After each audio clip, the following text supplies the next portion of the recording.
All right, horror heads, welcome back to another episode of Horror 365 Live. I'm your host, the Mouthpiece of the Northeast, Jimmy J. Alongside, to my right, there she is, the one and the only Horror 365 final girl, Psycho, Sammy Joe. Hi. And right below is the man, the myth, the legend, the one and the only, the anesthesiologist, Swift Knox, in the building. What's going on, family? How are we doing this Wednesday? I am delightful. I have my coffee, so I'm ready to rock and roll. Is that hopefully that's decaf. No, No. absolutely not. I need all the caffeine I can get my hands on. Oh my God! 8 o'clock at night. She's on the live all night long. I feel it. That's it. She's zooted. She's ready to go. Swift, what's happening? What are we doing, Swift? How you been? Here we go. Another Wednesday night. Time to rock and roll. Let's do it. Everything's good. Can't complain. Excited to get Christopher on the show. And let's talk some horror. Let's do it. Oh man, how are you doing? How are you guys doing? What's going on? What's going on with you guys? Another day in the life of Jimmy J, and we rocking and rolling, strutting and strolling into another week, man. Clinging to those positives, doing what we do, and enjoy doing it. And I'm happy to be back here with you guys. I'm happy to have Chris on. Last week was a disaster. I thought I was in the middle of a tornado. Then I realized I wasn't in Kansas anymore. Or I thought I wasn't in Pennsylvania anymore. Kansas that was rough. The weather is still kind of crummy here, to be honest. That wind was strong. It was powerful. And surprising people look at me and they like, I love this time of the year. I love the cold weather. I love the winter, the fall time. They're like, you're nuts. I said, no, I'll go out there with a t-shirt, skipping down the street. I don't know. I just feel like I'd rather be cold than sweat. Like, what can you do? At least you can bundle up in the winter. Anyway, we're rocking. We got Chris Wells. You could always stay warm. When it's warm, you can't always stay cold. There it is. Swift. Preach it. The knowledge. I want to go to the chat real quick before we get Chris up in the mix. Mama Swift in the house. What's going on, Ma? Hey, man. What's up? Thanks for joining. Oh, Mama Tiny Swift. Terror in the building. Tiny. What's happening, Tiny? Tiny Terror, Lady Terror. How's everything? All right. Love and light. Simple unique. How's everything going? What's going on? What's going on? Shaking bacon. We got more in the house. All right. You guys are amazing. Brooklyn Lady Ellie in the building. What's going on? Howdy. Howdy doody. Howdy Howdy doody. I don't want this gentleman. What's that? What are you drinking over there, sir? What is that? Caffeine? Is it caffeine? I'm drinking a little Angry Orchard, the Thriller pack. That's the pack with Jason on it. That's a cool can. Are you going to come out and bust? You going to do the is that kind of Thriller? Or are we talking like you going out with a machete? Both. He's going to do both. Always ready. The machete stays ready. That's what I'm talking about, man. The machete stays ready. And you know who else is ready? The man, the myth, the legend himself. We're going to bring him up right now. Let's not wait any longer. Chris Wells. Hey, we got Christopher Wells in the house. What's going on, Chris? All right, I have a question for you guys. When I was a kid, the two things that I was obsessed with were strong winds and quicksand. I always wanted like a wind to pick me up. It never did, and I was like deathly afraid of quicksand. So when you guys were talking about the winds, it just made me think of. Chris is so weird. Oh yeah, it was the same thing. Yeah, the winds are brutal. Yeah. Nah, the winds are brutal, and I'm afraid of quicksand, especially after watching Prey. I watched Prey last week. To prepare myself for Predator Badlands that came out. Yeah. And you had to see me Prey with the quicksand. And it reminded me of my trauma thinking about quicksand back in the day as a kid. Yeah, so I know exactly where you're coming from, Christopher. Let me tell you something. I was dipping my toe into the sandbox. I didn't know if I was going to, get submerged. I was going down. I wasn't coming back out. I was terrified as well. I think that's something that most kids are like afraid of. I don't know if kids are like that anymore, but No. It was a very, I think, common irrational fear to have when you're a child, because I had that too. I'm like, when are you going to step in quicksand? When are we going to do it? Oh God, yeah, it was a number one fear. And then with wind, I always like wanted a wind to like pick me up. Like that was like I don't know why I was obsessed with that. Never did, but Fun You fact, didn't real get your. quick. Fun fact, that actually happened to me once when I was a child. My mom had to really, grab me when I was a little kid. Yeah, there was It strong happened. winds, and Really? I was little baby thing, little toddler, and it was whoop, took me away. wow, But my God, mama grabbed me. well, holy cow, thank God you're with us No today. different. yeah. Unfortunately, Could've- Chris didn't get his Dirty Dancing moment where the wind picked him up and just, Hey, oh, but man, I'm so happy to have you here because we wanted you here last week, and the whole debacle last week. But you're here now. Yeah. We want to get Yes, into it. indeed. I gotta ask you from jump, man. Seriously, like, what was it for you? What made you a fan of this killer genre of ours? Oh God, I mean, when I was a kid, I was watching Universal classic horror films like with Bela Lugosi and Boris Karloff, and just Christopher I don't Lee. know. I just absolutely just loved the mood, and it was comforting to me. And at the time, I didn't really understand what was going on, and then watching Elvira, and like it would go from like scary to campy, and it just seemed like a world that I gravitated to. And then when I went to college, I was doing all sorts of kind of films, but later on, like I decided, you know what, I really, really just want to focus on horror. Like it's just something that I absolutely love. I love the stories. If it's not horror, I'm just sort of not really into it. It's just kind of, I don't know, I'm a little biased. No, but you know what it is? I think horror it's the only genre, man, that intrigues. I think everybody out here. Like you Yeah. think about it, it's the only genre that has a convention dedicated to that. Like, I mean, you don't. Again, I said this before. You don't have an action. Really, there's no action conventions that I know of, or rom coms, or comedy. I mean, it's horror. It has this hardcore fan base, man. Everyone loves being scared. I think we also have our fondest memories, as crazy as it sounds, watching horror films as a kid, getting Yeah. scared, or even with people that like family members or friends of ours. And it's also, some of us, we weren't allowed to watch that. So it's one of the things like, Yeah. Forbidden fruit. yeah, Yeah. exactly. So, and that's why I think there's that love, the unconditional love for this genre. But who's on your Mount Rushmore then? Like who inspired you to do what you do, to create? I mean, I actually it's funny because I was watching your show on the Halloween franchise, and I remember seeing Halloween 3, The Season of the Witch, in the theater, and I was so scared, like especially when that guy like puts his fingers in the other guy's eyes, and like in the hospital. So that had like a major effect on me. I always loved Michael Myers. I I I just fell in love with the slasher genre and psychological thrillers. So I can't just say like it's like one director that is, that's my Mount Rushmore. I think it's just being really open to seeing where the genre goes, and like the subgenres, and just kind of it just all excites me. And I get so obsessed with like different filmmakers, and from today's films, from like Weapons to back in Oh, the yeah. day, Creature of the Black Lagoon, or whatever, like it and the cool thing is we can watch these old films really whenever we want. So it's not like back in the day when you had to like pray that it was going to be on, and that your Yeah. family's not going to bogart the TV, so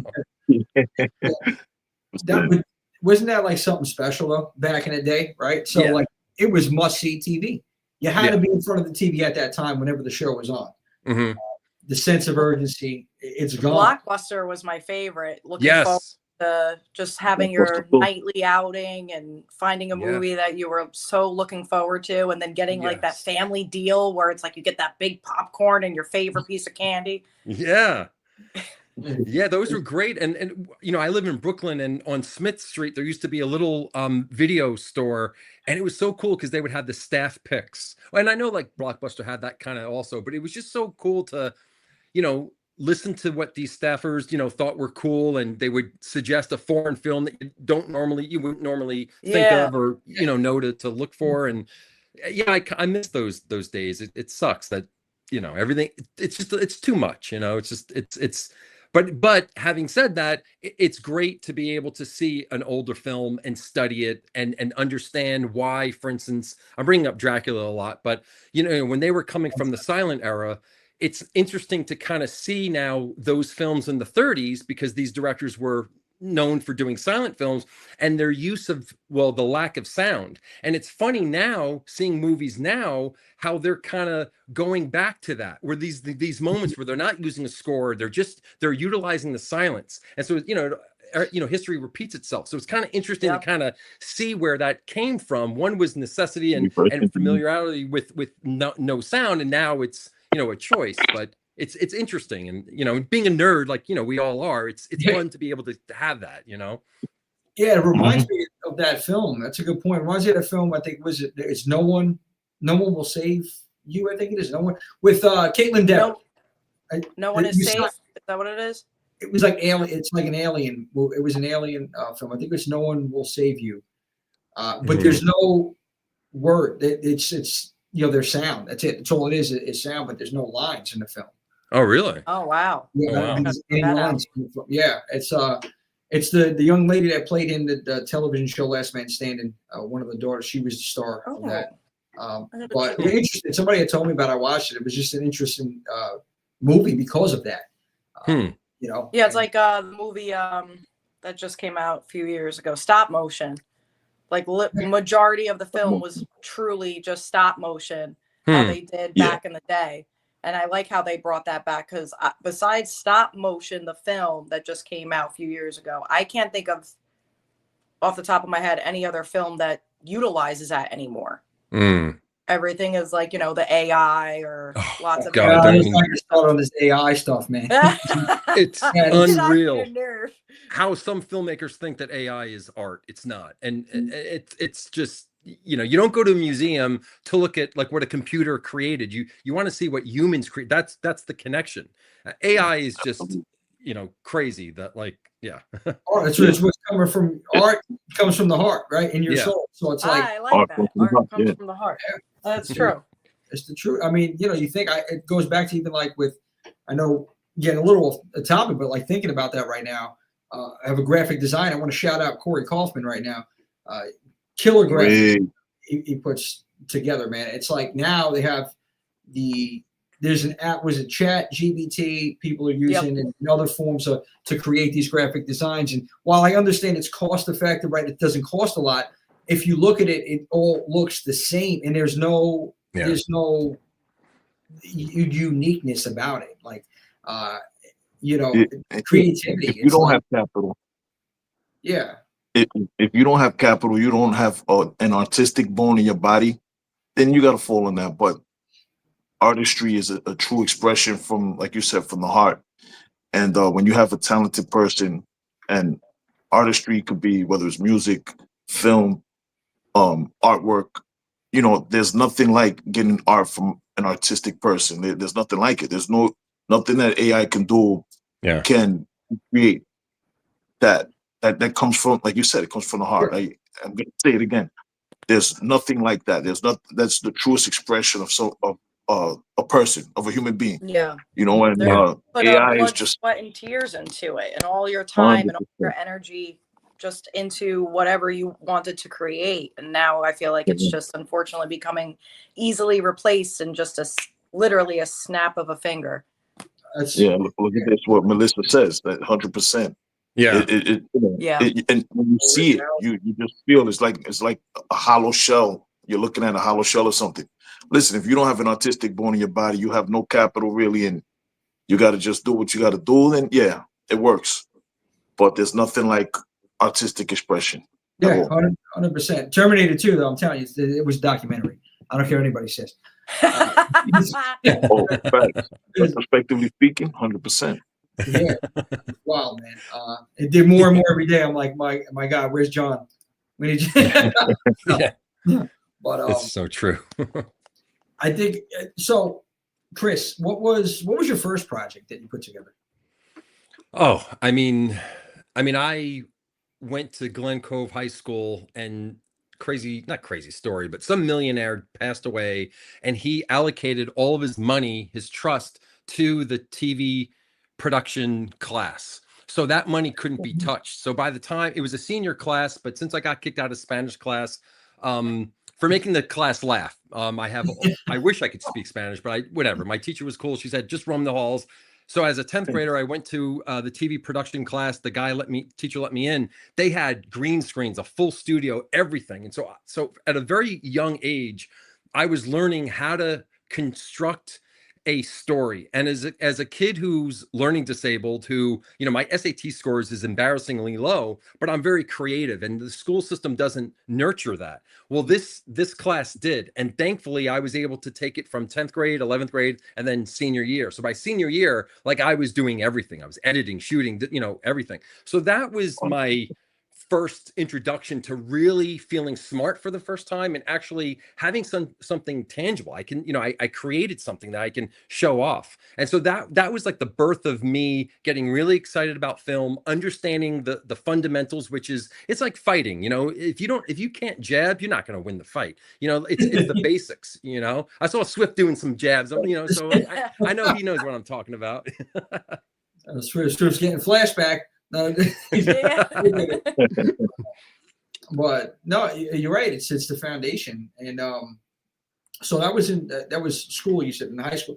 That was at the Glen Cove High School. Then I went to Towson State. My teacher, one of my film teachers, said, "Go back to New York." I'm like, "Yeah, I don't know why I'm here." Went to SVA, and but my first project was when I was in high school, and these were. Obviously I worked with other students, and they weren't horror related. They were, I don't know what they were. They were just, whatever.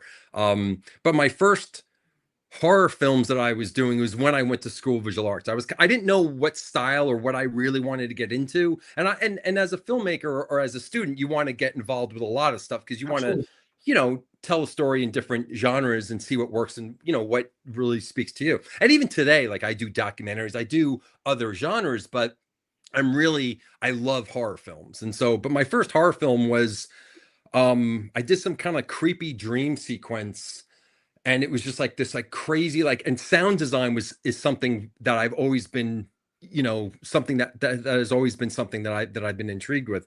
So I remember the sound design with the different voices and like someone running down a hall. It was just, super creepy. And I wish I still had it, but I don't, but that was fun. Yeah, I know. Well, that's really cool.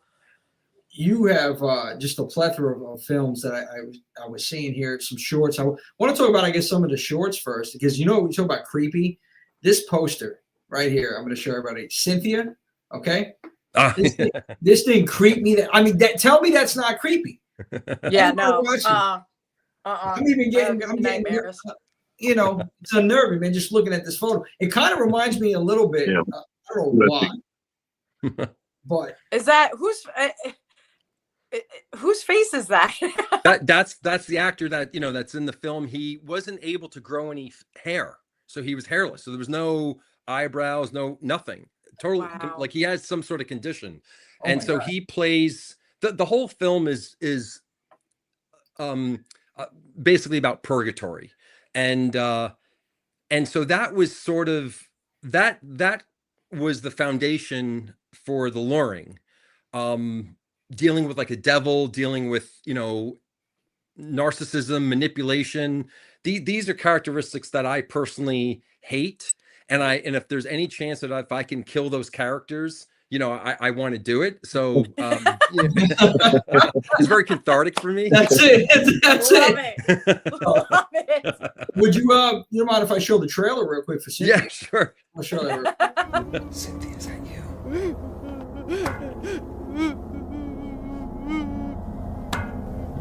When you don't play by the rules, you get hurt.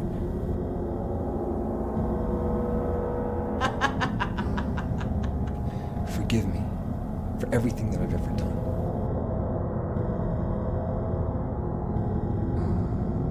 You disgust me. I loved you.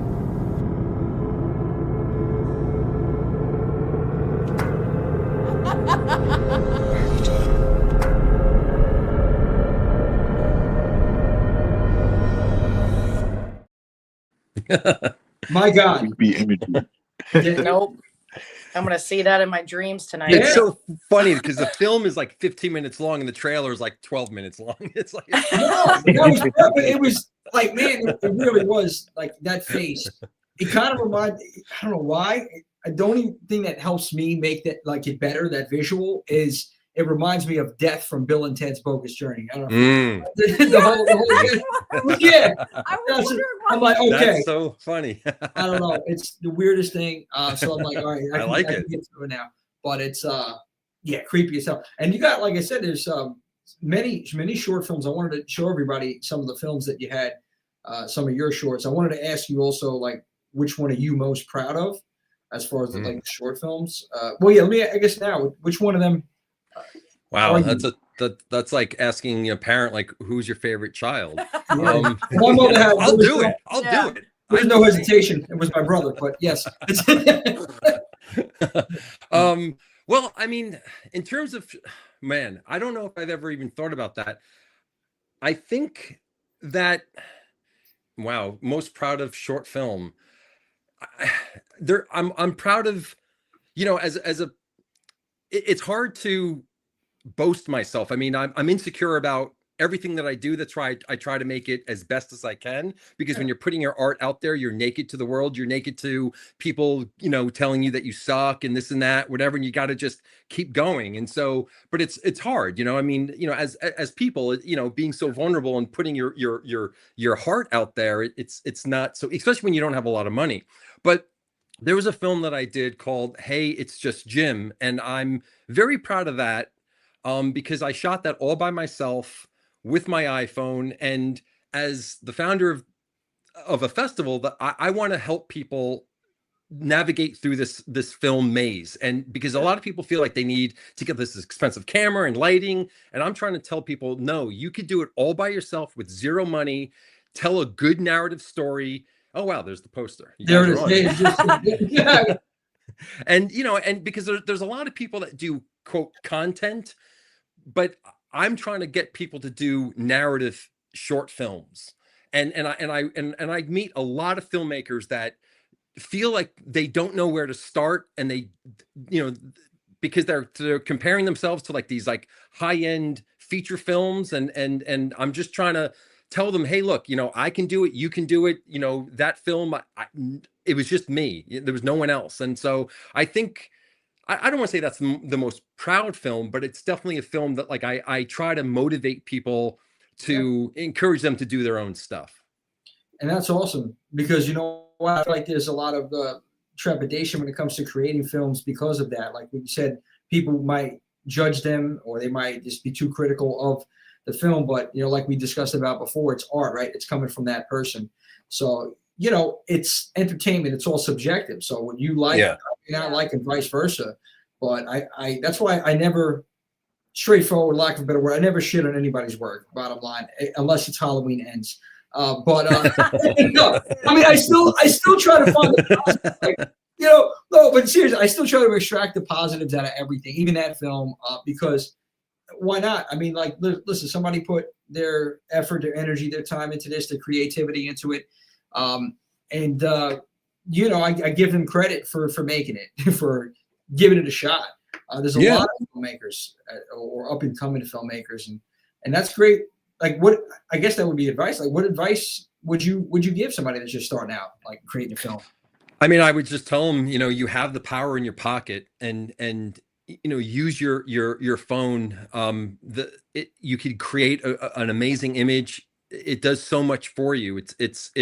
And learn how to edit.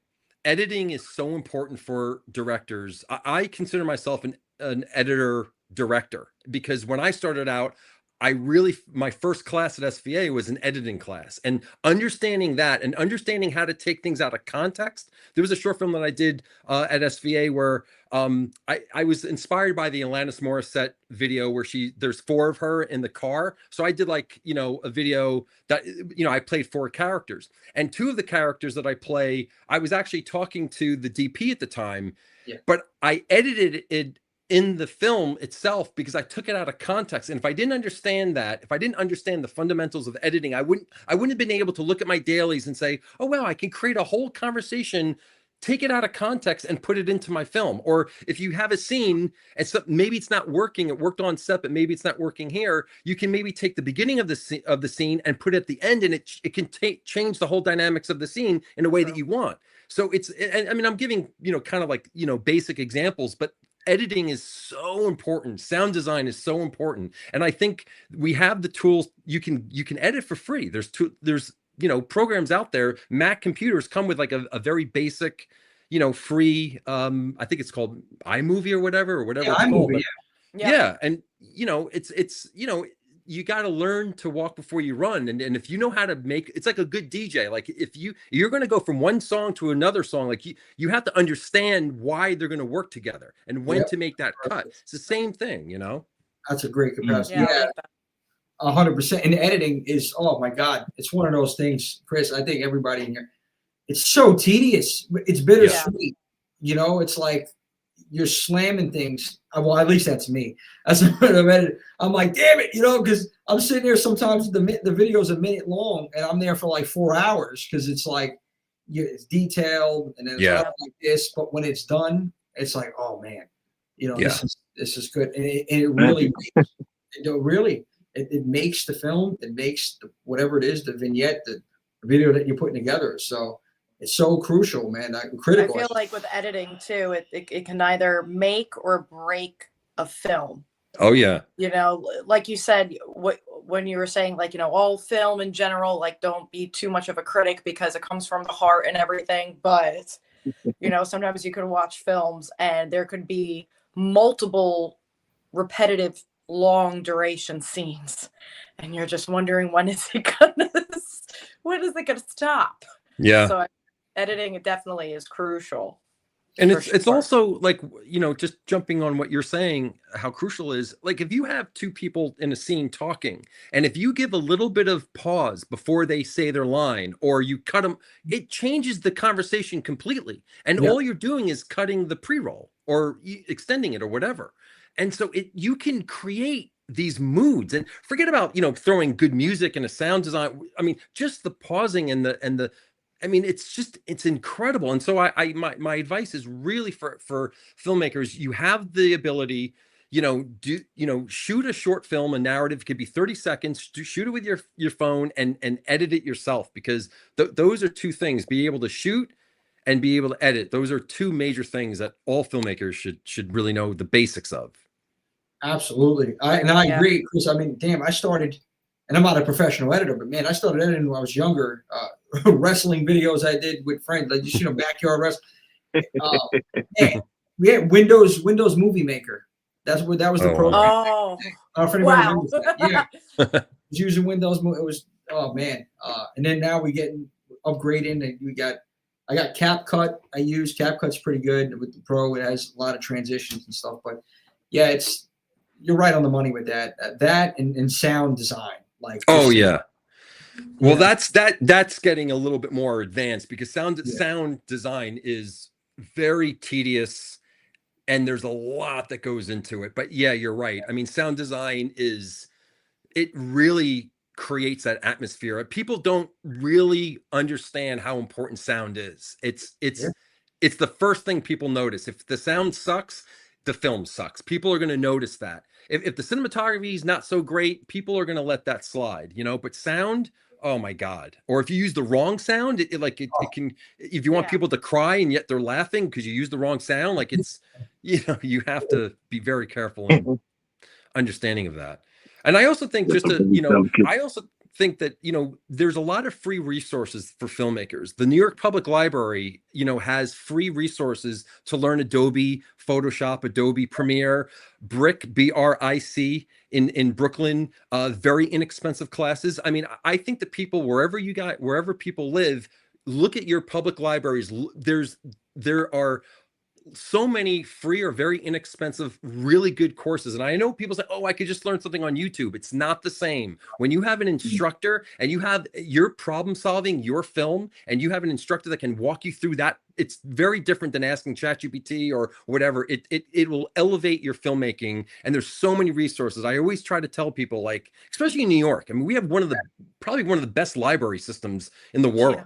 Yeah. I mean, and so, and people don't go to it often. It's like, you know, they should. It's take advantage of it.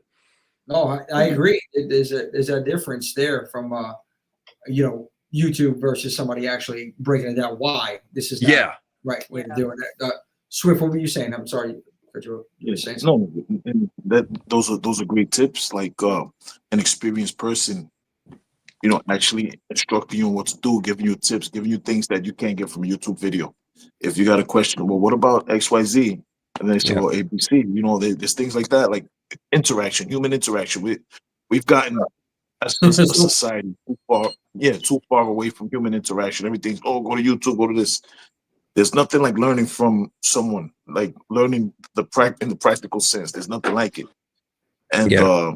those are great tips. I didn't even know. I should have known that there's courses like that because they've always existed, but you don't think about it because of you know the YouTube and Yeah, Instagram I and didn't this think and of that. that You don't think either, to about be these things. These honest. things that exist.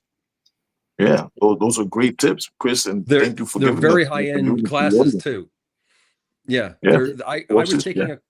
I was taking a class at Brick because I learned editing through Final Cut Pro on the Mac, and now I'm Okay. Adobe Premiere. So going from one to the other, I was having a little bit of a difficult time doing that. And then I went to Brick, and I think I paid like $45 for a month class. The teacher who teaches it teaches at NYU. I mean, there's other teachers, but that was the teacher that I got. And he said, you know, I teach the same class at NYU, and the class is like $10,000. You guys are paying $45 for this. Wow. I mean, it was insane. And then the library, they have different levels that you can go, like beginner and whatever. And so even if you're really good at editing, but you want to brush up on some stuff, you take the advanced class, and it's free. And you get an instructor there that can like really like push you to a point that you wouldn't have done it with YouTube, because they're gonna, like what Swift was saying, that human interaction, they're gonna be able to see what you're doing and kind of like give you some advice that the YouTube video is not going to know that. You know, so Very true. Awesome. Simply, Hey, you need Christopher came a long way from Video Toaster, right? You remember Video Toaster? Oh my God. got a mentor in filmmaking. I bet definitely helps a person progress faster. I'm a hands-on learner and I need my hand held until I'm comfortable. And YouTube sometimes isn't it. Yeah, unique, great point right there. Yeah. Great point. Also, the Killer Bees in the building. Shout out to Killer Bee, Killer Point Killer of View. B, Killer what's up? bee. Killer Point of View Network. You also said editing sucks. Yeah, he also said editing sucks. Editing Yes. can suck. It can be a very, you know, but you have to organize yourself. That's the biggest thing. If you go into editing, you have to, I like to label all my folders before I put it into Adobe Premiere. I'm labeling all the time, so I'm very familiar with the dailies, and I take it one step at a time. I don't like upload everything all at once. I do one scene at a time. I upload one scene at a time. That's what I mean. Because I don't want to upload the whole film and then try to figure it out. Then it's a little overwhelming. But I think everyone has their own system. But being organized in editing, you have to be. And I'm not. I mean, you can see my apartment. It's not so clean, or maybe I'm hiding it. Well, if I tilt it down, you'd see why. But, it looks phenomenal. It looks phenomenal. But editing, I'm very, you know, you have to be very organized. You have to kind of know where everything is and really label everything, because it's, you know, it's going to be a long process. Even if it's like you were saying, like even if it's a short film, like a minute film, you're editing for 4 hours for 1 minute. It's because there's so many different things. Yeah, because depending on the scene and what it requires. Yeah, and it's very time consuming when you're editing too. I mean, patience is a virtue, but at the same time, it could be quite daunting. Oh yeah, yeah. And Chris, I only could imagine how long it took you to edit the feature that you have, the luring. I wanted to show everybody this right here. Number one, I really actually like the color, the tone of it, the film. Thank you. And yeah, no, I really do, man. That cover. Now, even with the shorts, everyone can find that on YouTube, I believe, as well as where else can they find it? Well, the shorts, they can find it at weirdshortfilms.com. That will take you to the Weird Short Films channel. If you type in Weird Short Films on YouTube, it doesn't, my channel doesn't pop up unless you do @weird short films, or you do like a filter channel, whatever. Hopefully I'll fix that soon. But weirdshortfilms.com, they can watch my short films. They can watch the Loring. The Loring is on YouTube. It's on Vimeo, on Tubi. It's on Amazon, and maybe some other platforms that I'm sort of forgetting. But people can watch it for free. Actually, YouTube is a great, for filmmakers. They pay out pretty good compared to like other platforms. So 10 years ago, if you said your film was on YouTube, people might be like, oh, you didn't really do anything. Now it's like, oh, good. You know, it's YouTube is premier, man. I think more people watch YouTube than they do any other. I could be wrong on this. I don't know. I didn't look at numbers, but like I feel like they watch That's it. a fact. Yeah. I think you're right. As of last year, it became the most watched. It became more watched than television. Yeah, YouTube. More watch hours than television did. I'm not surprised. I'm not, because we have just such an abundance of content too, and I feel like there's no shortage, man. So there's constantly something that we're finding on YouTube, or even especially like short form, like on TikTok. Everybody nowadays is scrolling. I mean, you absorb so much. I think TikTok's also just a great platform to tease things, to like put something up there, teasers, trailers, something like that, to kind of lure them into YouTube and the long form. To drive traffic. And the format's getting longer now with TikTok. Now you have vertical, like soap opera type of stuff, or romantic, whatever. I mean, but they're now I think they're 1 minute or 2 minute long, or clips, cliffhanger clips. So it's funny like how things started out very short, and now people they're getting longer and longer because people want to, they like longer content. Our attention spans actually are more geared for like maybe slightly longer stuff. But yeah, YouTube is great. I was, very happy that Indie Rights put my film on YouTube on their channel, because they bring in a lot of, traffic to their channel, which is great.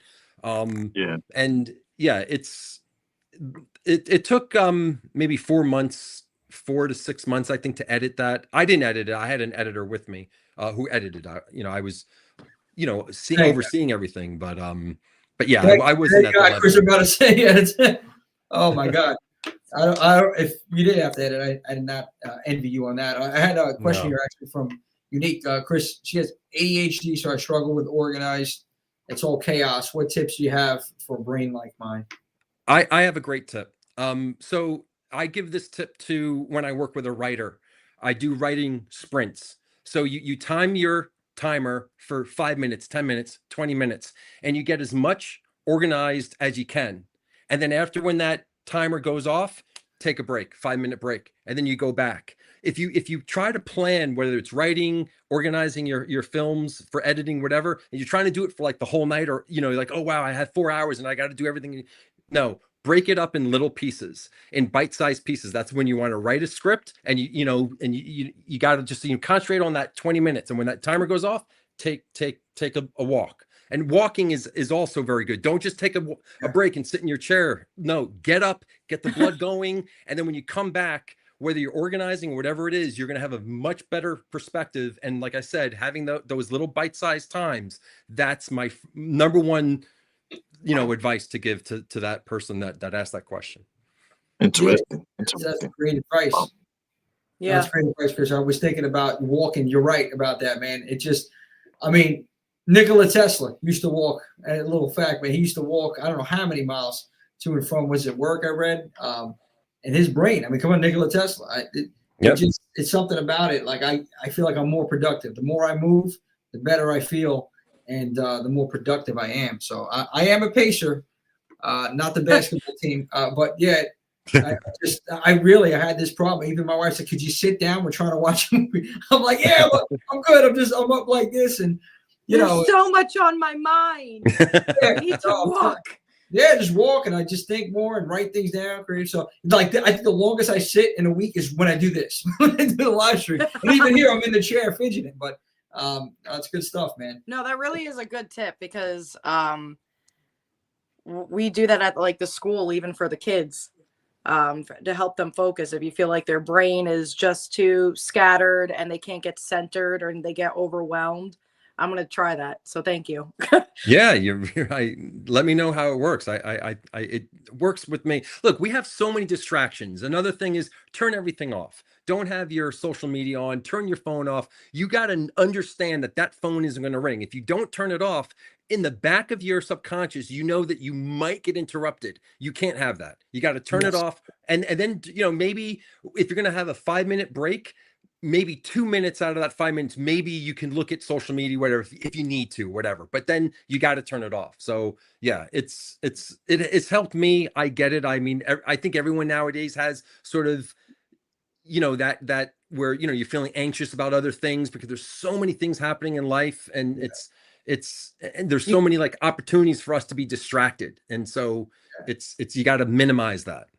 You're right. And it's also the feeling like you're missing out of something. Like if you're not, like, you have to have the phone here, like I'm going to miss out on something, or somebody's going to reach out.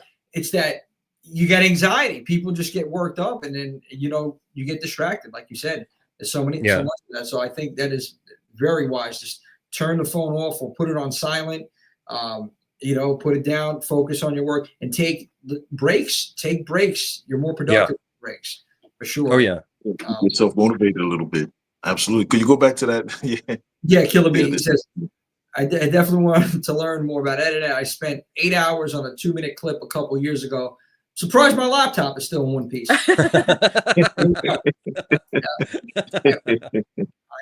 know the pain, Killer B. I feel it. Yeah, especially when there's like things that like happen, like when when you're editing and then like something unexplained, or there's a glitch or something, and you're just like, that sucks. That can, ruin the momentum, but you got to deal with it. That's true. We got a question from Hey Gardner, what's up? Jay's in the building. She said, Chris, what made you go the plot path you wanted to go for the luring? So when I was a kid, I don't know if they show this when you guys were kids, but when I was a kid, they always showed this film called The Red Balloon, about a kid. It was a French film, 1956, 57, about this kid walking around in France, and he befriends this balloon. The balloon kind of has this, it's very friendly. It's for kids. Yeah. But for me, I was thinking, what if that balloon was trying to lure this kid into something not so friendly? So it kind of freaked me out, and it just made me kind of think of like an alternative, like, plot or whatever. And so it stuck with me. Then I shot my short film, Cynthia. And when my stepfather passed away, we had a little cabin in Vermont, my family, since the 80s. And my mom was like, I got to sell the house. I can't afford it anymore. So I'm like, let me shoot a short film. Well, that short film turned into a feature. And where I kind of took a lot from The Red Balloon, that short film that you could probably watch on YouTube now. It's a short French film. And from Cynthia, I sort of like expanded that story. But I always wanted to know, where did the evil kind of come from? Like what was not like its birth or whatever, but like I always kind of like wanted to know what was behind these symbols, like a red balloon or a knife or whatever it might be. I wasn't able to shoot any bloody scenes in the house because it was up for being sold, but so it's a psychological thriller, and it with a midnight movie vibe to it, so it has that. But we raised the money. I wrote the script in like 4 months and got it done because the house was being sold. That was my location. And I do not recommend shooting in Vermont because there's no film commission. So because everyone's in Boston or New York, there's no one in Vermont because there's no film work. So getting catering was a pain in the ass. Getting like all the actors, we had to like, ship them up there, which, because there wasn't really any, talent in Vermont. I mean, a lot of the kids were from Vermont, but that was pretty much it. Like getting SAG actors was, God, no, New York, Boston, New York. Yeah. You gotta, that definitely challenge, and it costs more, and it does, because you have to ship them. You have to now, pay for, because SAG, or even if it's not SAG, you have to pay for their travel, their food, their lodging, and now you're like, oh my God, I mean, obviously with the kids, we wanted to have them local because we're not gonna, because then you have to ship a kid with their parents, and that we were like, all right, we don't have that gets crazy. Yeah, that's way too much. So it's better to it's better to do it in Vermont, but just get all the actors, like you said. And yeah, you got to do some local, and it's also good to use local because it's also when you're thinking about marketing, you do want to tell a local small paper, hey, we did use some local people. I mean, that you got to think like that. So, I was kind of thinking ahead, as well with the marketing because, look, no one gives a shit about me. I'm a nobody. But when I go to these local papers, at least I try to leverage anything that I can to get myself out there. Because what you want to also think about once you do a film, you got to think about your next film after that film is done. Yes. So if people like search for me and they, read these articles, you want something out there.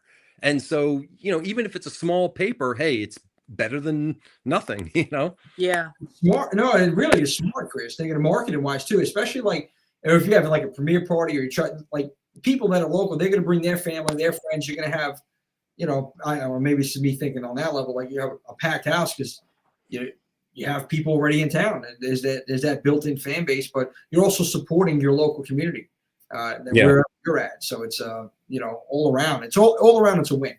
So yeah, no, smart, man. 100%. I got a couple comments here that popped in here. Simply, Unique says, that's really great advice, Chris. I appreciate that. I'm a bite-sized person, so this is advice I can follow easily. Oh, awesome. I'm glad I could be a help. Playing music can help. Yep, Killer Beast, playing music can help. Hey, our Life in Horror in the building. Hey. Hey. Lady Tara, I've had my phone on Do Not Disturb all year just to keep me from feeling distracted by notifications. I'm telling you. Especially when you're shooting with your phone, you want to turn it off. The airplane mode. You don't want to have getting a call while you're shooting. I did that one time by accident. I forgot. I did that too one time. I completely forgot that my friend was filming and I was trying to get to set and I couldn't figure out what location it was. So I kept calling him and he kept pressing the butt dial. Oh, God. And then when I got to set, I was like, I'm so sorry. Yeah, because these things are everything. They're cameras, they're email, they're texting, they're actually also phones. Yeah. Surprisingly, multi-purpose. We forgot about that. We forgot we can make a call from these. Listen, I tell you, a good story about my pops. Oh, by the way, shout out to Rebecca. I just want to shout her out. What's going on, Becca Hope in the building? Hey. She's got a unicorn. I like that. I like unicorns. Inspired by Harold and Kumar. No, but I was saying, my pops. So he upgraded recently. Terrific podcast. What's up? Who's in it? Oh, terrific. What's happening, guys? What's going on, guys? Welcome to Madness tonight. We're here with Chris Wells. If you're just jumping on, Chris Wells, filmmaker, founder of Weird Short Films Festival, which, there he goes. That's the well dance. That's it. Oh, man. Oh, you got the little, there he goes. I love it, Chris. What's up, man? Oh, man. He knows how to have a good time. That's what I'm talking about. Jump scare.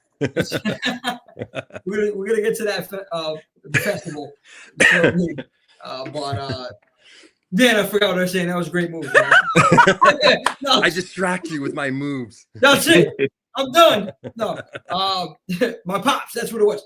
So he had an iPhone last year. He got an upgrade. He's like, oh man, he's like, I don't even know how to work this thing. So he didn't know what the hell to do, and I was just trying to guide him through it.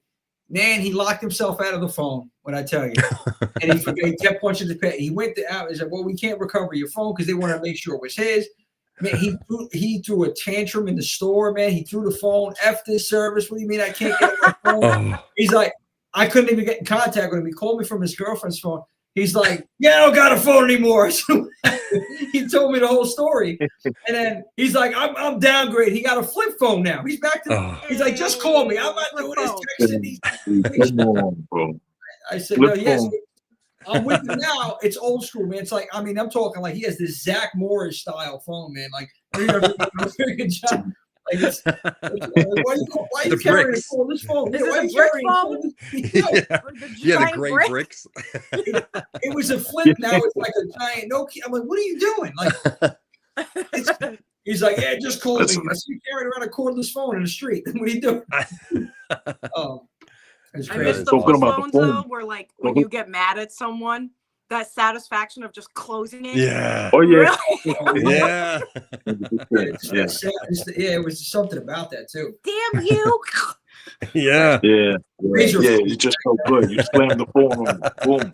That's it. But talking about the phones, more and more, you're starting to hear about Hollywood using iPhones to shoot Yep. major big budget films. Like they did it Yep. with 28 years 28 later. years later. Yep. Yeah, they did it with that. They did it with another film. And one of the friends of the show, Gigi Sao Guerrero, that filmmaker, she also shot she did something for Apple themselves. She did something called El Lazo de Petra. And it was a major campaign through Apple and everything, and they really pushed it. She got something like, I think, 26 million views. They uploaded on YouTube. She got about 26 million views in like a week or something crazy like that. This is really the initiative that they're pushing. Like, these phones are really, like, listen, let's be for real. These phones are state of the art equipment. Yeah. And we all have it in our pocket. So it's good for filmmakers to polish up their skills, get their reps in, so to speak. Get their reps in and really learn filmmaking. Like, it's easier than ever. Before, you had to rent freaking movie cameras and film cameras and everything like that. Now it's really good for the art, for people who love telling stories. It's never been easier. But at the same time, it's harder to get your thing out there, to make people look at your stuff. But it's never been easier to polish up and brush up on your craft and perfect your craft. You know what I mean? Yeah. Yeah, I was gonna buy. So after, when I did Don't Litter in Prospect Park, we shot that on a it escapes me right now, but not an expensive camera, but I had a DP for that. And so I was like thinking, well, maybe I should, get a camera and spend, let's say $1,200, whatever. But then, like, I was like, but if I could shoot something on my phone, like, why would I not do that? And so you can shoot a lot of great stuff with your phone, and then in post. So in this film, Don't Litter in Prospect Park, we shot it, but then we put a filter over it, so it has like that, like, old sun-kissed, like, postcard look to it. Oh, look at that. And so, you can do a lot with filters and color and, all that stuff, especially when you shoot in log, because then you put a LUT on it. I know that might be a little confusing for, people, but they don't have to necessarily worry about that. But what my point is that your phone can even do things that professional high-end cameras now can do. So it's like, our phone can do all that stuff. You don't necessarily have to shoot in log, but if you want, you can. That's what, in 28 years later, they shot in log. Which basically means that you have more color dynamics with the lights and the darks. And it's like kind of shooting a photograph in RAW versus JPEG. JPEG, you can't do much with it if you want to do something in post and kind of mess with the colors. But in a RAW photo, you obviously you can do a lot of really cool things. And so that's our phone has that capability if you so desire to do that. So that's very true. One second. I just want to take this time to shout out, since we're talking about art right now, I want to take this time to shout out a freaking phenomenal artist right here, the bottom of the screen, Gail K. Hey guys, hope you guys are doing great. You rock. Just wanted to jump in for a minute and show my support. Thank you so much, Gail K. This is a tremendous artist. Check her out. She does commissions. She's incredibly talented. Check her out. Check her out on Instagram. Awesome. She's on Facebook. Gail K, thank you so much for your support. Thank you for coming out, man. And thank you. Appreciate it. Love you, Gail. Thank you. You gotta give her flowers. I appreciate That's very that. cool. No, really incredible artwork she has. Check her out on IG. Drop the handle on there. Okay, Captain McKay in the house. What's up? How's everything? Another incredible artist. He does stop motion. We were talking about stop motion earlier. Oh, He's wow. an incredible stop motion artist. That is sick. Salute. That's Salute, incredible. Captain McKay. Artistic cats that we know in this community, man. I love it. I love it all because it shows that uniqueness. So I really, and that's Instagram for me, just looking at people's work on there. And that's what I think Instagram should be for, really. Instagram. Yeah. The display. It's just, man, we have some incredible artists in this community, in the horror community specifically. I've noticed, man, just phenomenal work, whether it's painters or just sketch art or like even like just creativity, like filmmaking, independent filmmakers, Chris, like yourself, man. you're talking about the filters going back to this film. I wanted to show, if you don't mind, I want to show the trailer to this one as well. Yeah. Don't Litter in Prospect Park. Check this out, guys. Don't disrespect the park.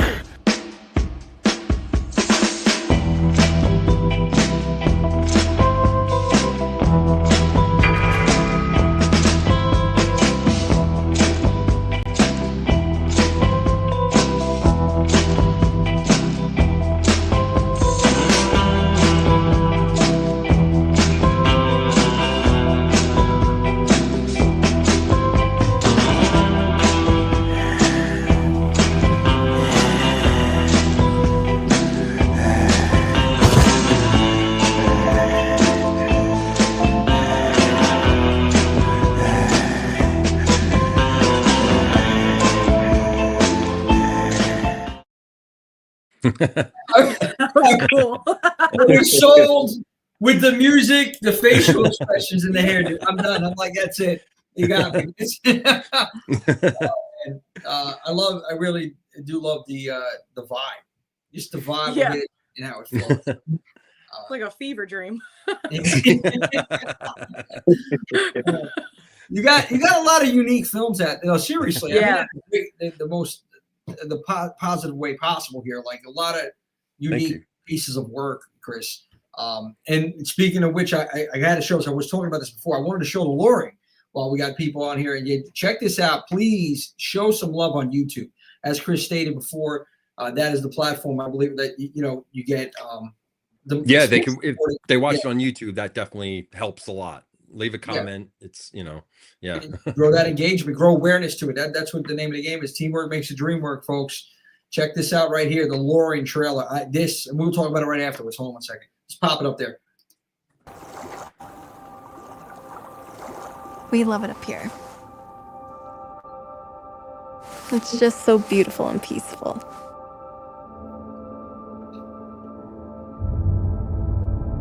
Beautiful and peaceful.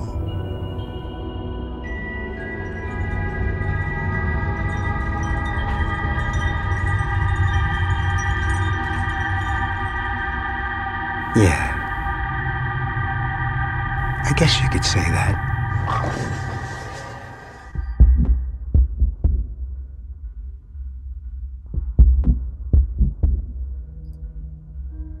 There was an unfortunate accident that happened in the house a while back involving a child.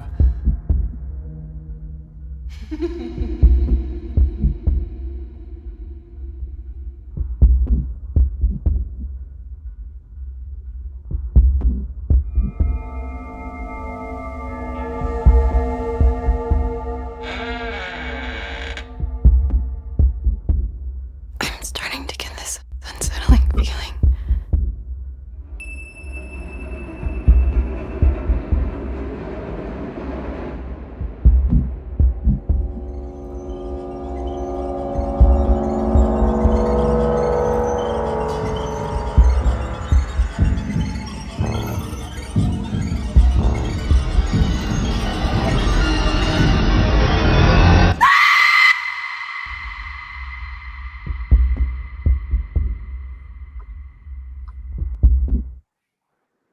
Chris, man,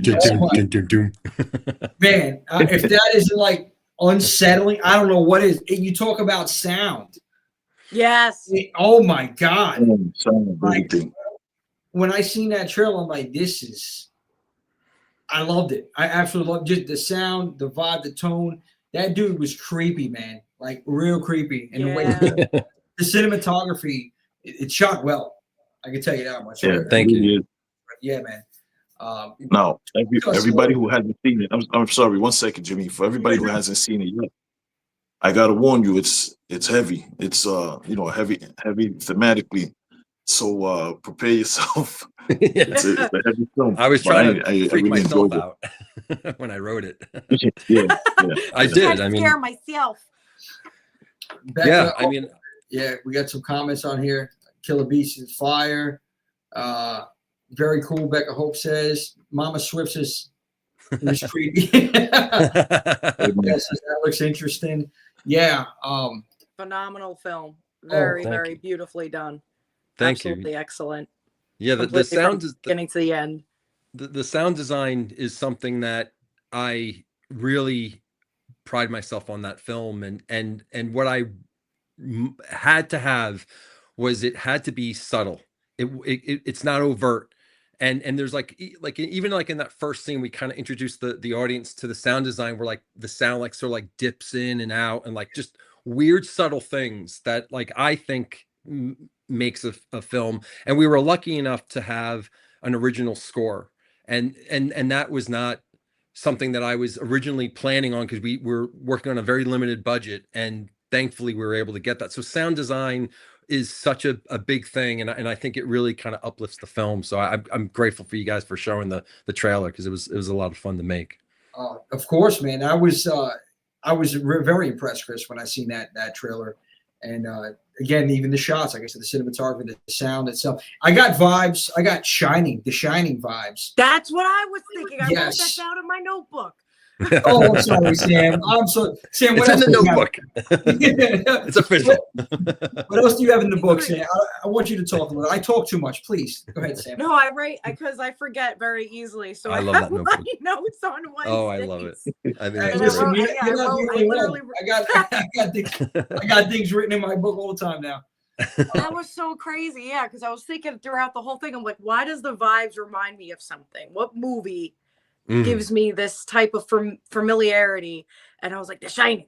It was very beautifully done because it wasn't overpowering or overwhelming. Like, you know, when you watch some horror movies that are like thrillers, it kind of gets like sloppy, or some scenes just aren't equal, if that makes sense. It just gets like some things aren't paralleled at all.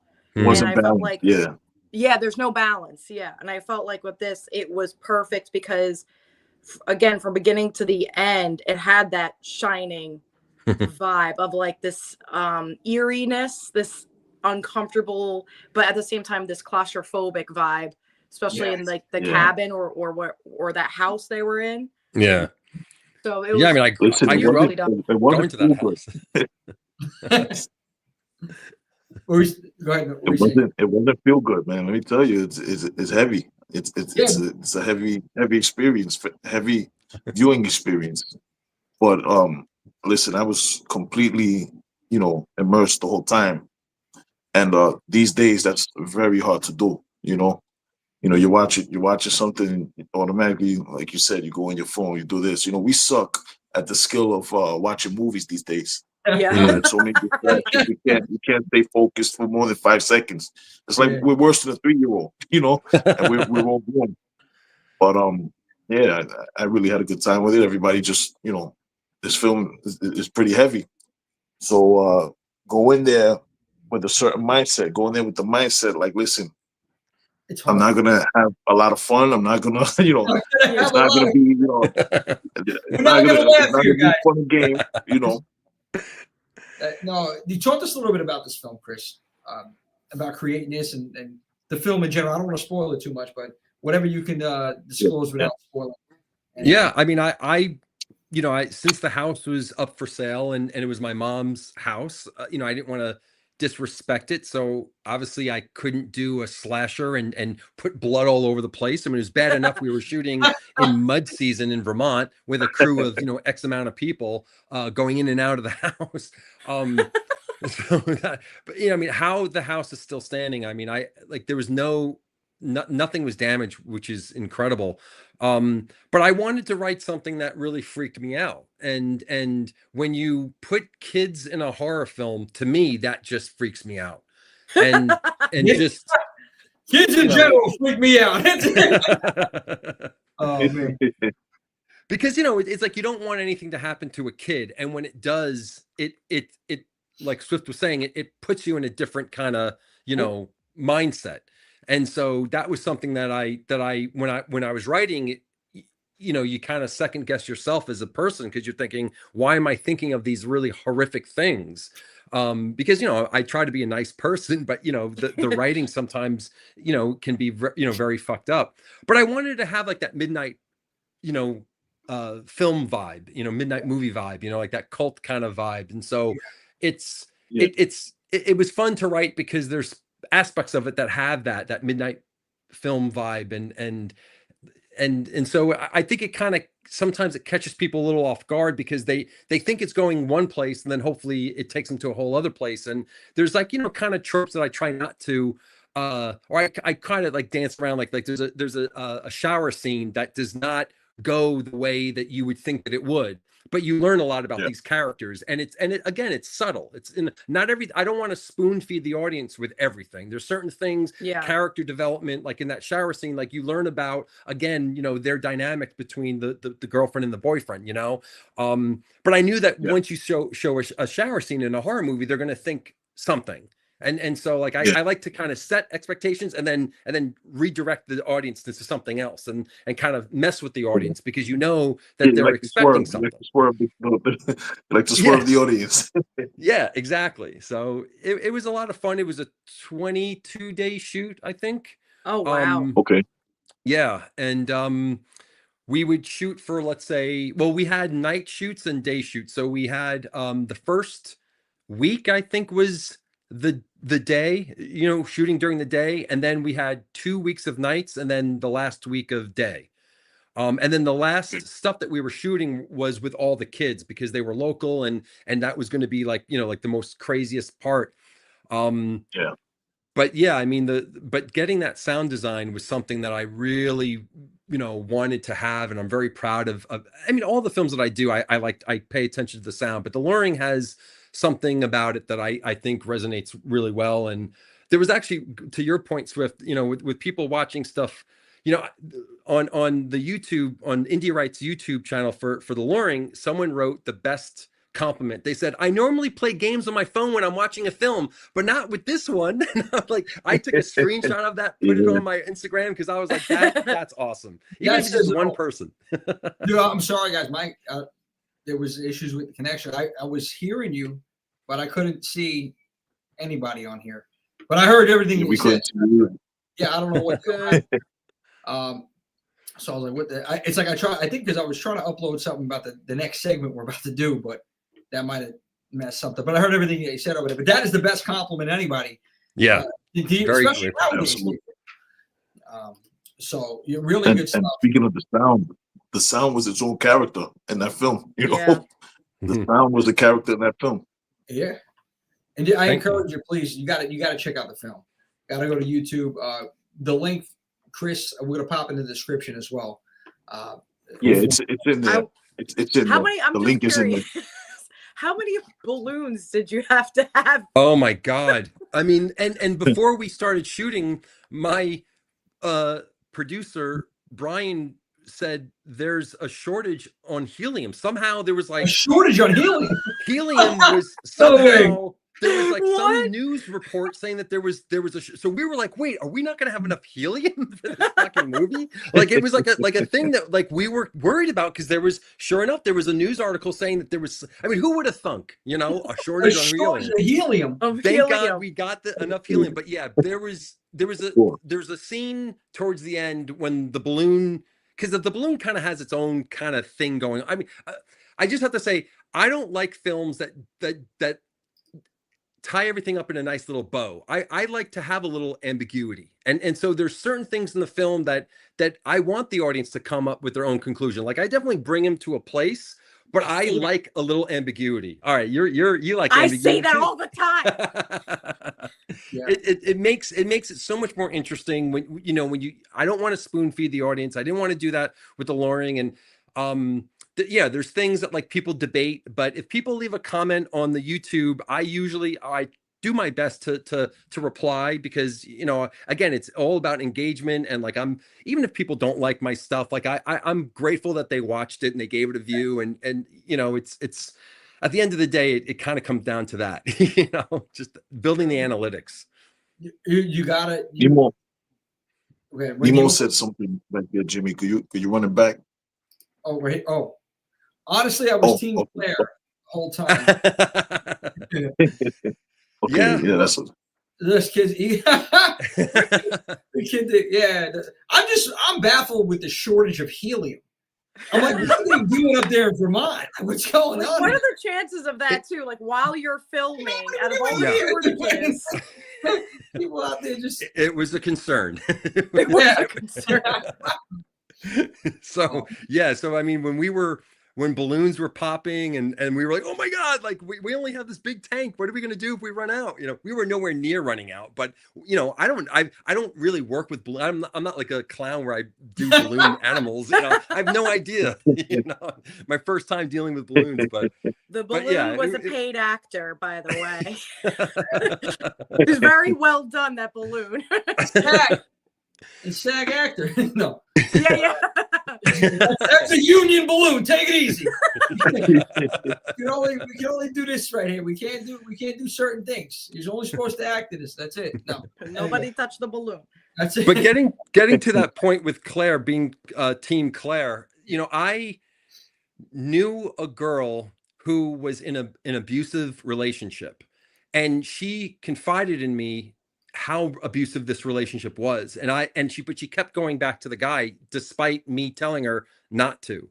And so Claire is heavily influenced on real women that I've met who have unfortunately been in abusive relationships. Same thing with Cynthia. It's like it just was, I could never hurt anyone. And especially a woman, especially with someone who they care about, hurting them. And so for me as a writer, it's hard to write a character that is so in love with someone who is manipulating them. And when you're in love with a narcissist who manipulates you, you don't have outside perspective. You know, a lot of people say, oh, Claire, she could have walked out.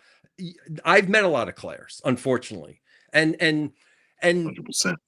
Yeah, and it's sad, but as a writer, it's something interesting to write. But it's but a lot of what happened, there's a scene in The Luring where a character, I don't want to give it away, is talking about having sex with someone's friend. That was verbatim from an asshole person that I used to know who said that to his girlfriend, and I overheard it. How he was saying that he had sex with this girl's friend in her bed and all, and I mean, it's exactly is exactly right. But as a writer, gold. You know? Yeah. But I hate to say, but sometimes you take things when you're writing or filmmaking, it comes from life experiences or things you've heard from other people, and then you just create that art.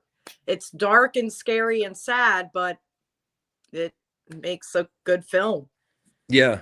And I think, you know, I wanted to have a yin and yang. You know, Claire is one way, and there's another female character that's the total opposite. And there's a person who is very different. Like if you look at, like, for instance, like Wall Street types, they can be very commanding on the floor and very, you know, demanding and demeaning to people. But then they go pay money to have a dominatrix, you know, peg them, you know, and it's like,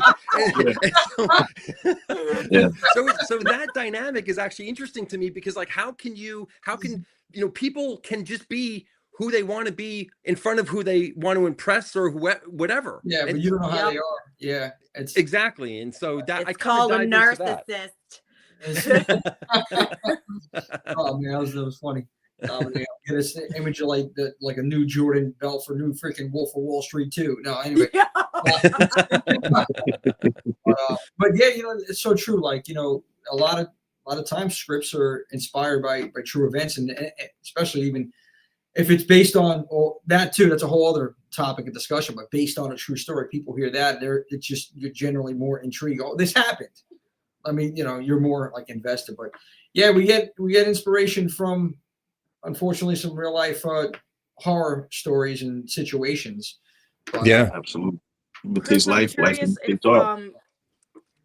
if you were ever inspired by like nightmares that you've had.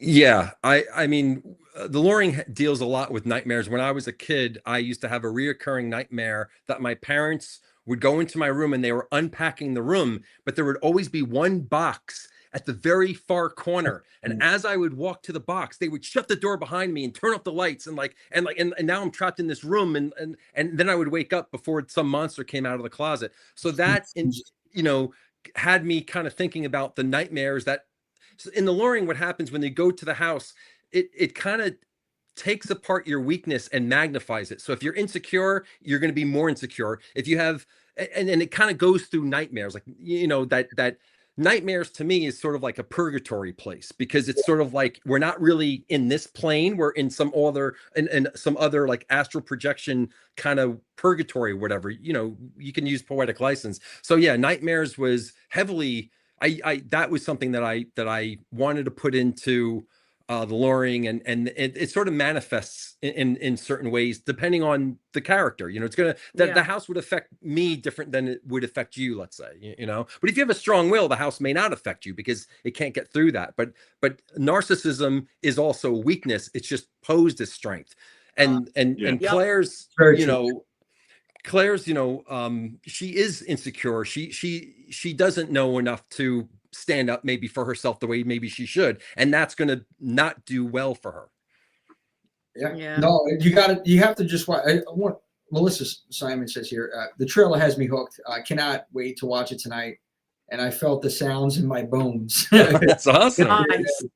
That's great.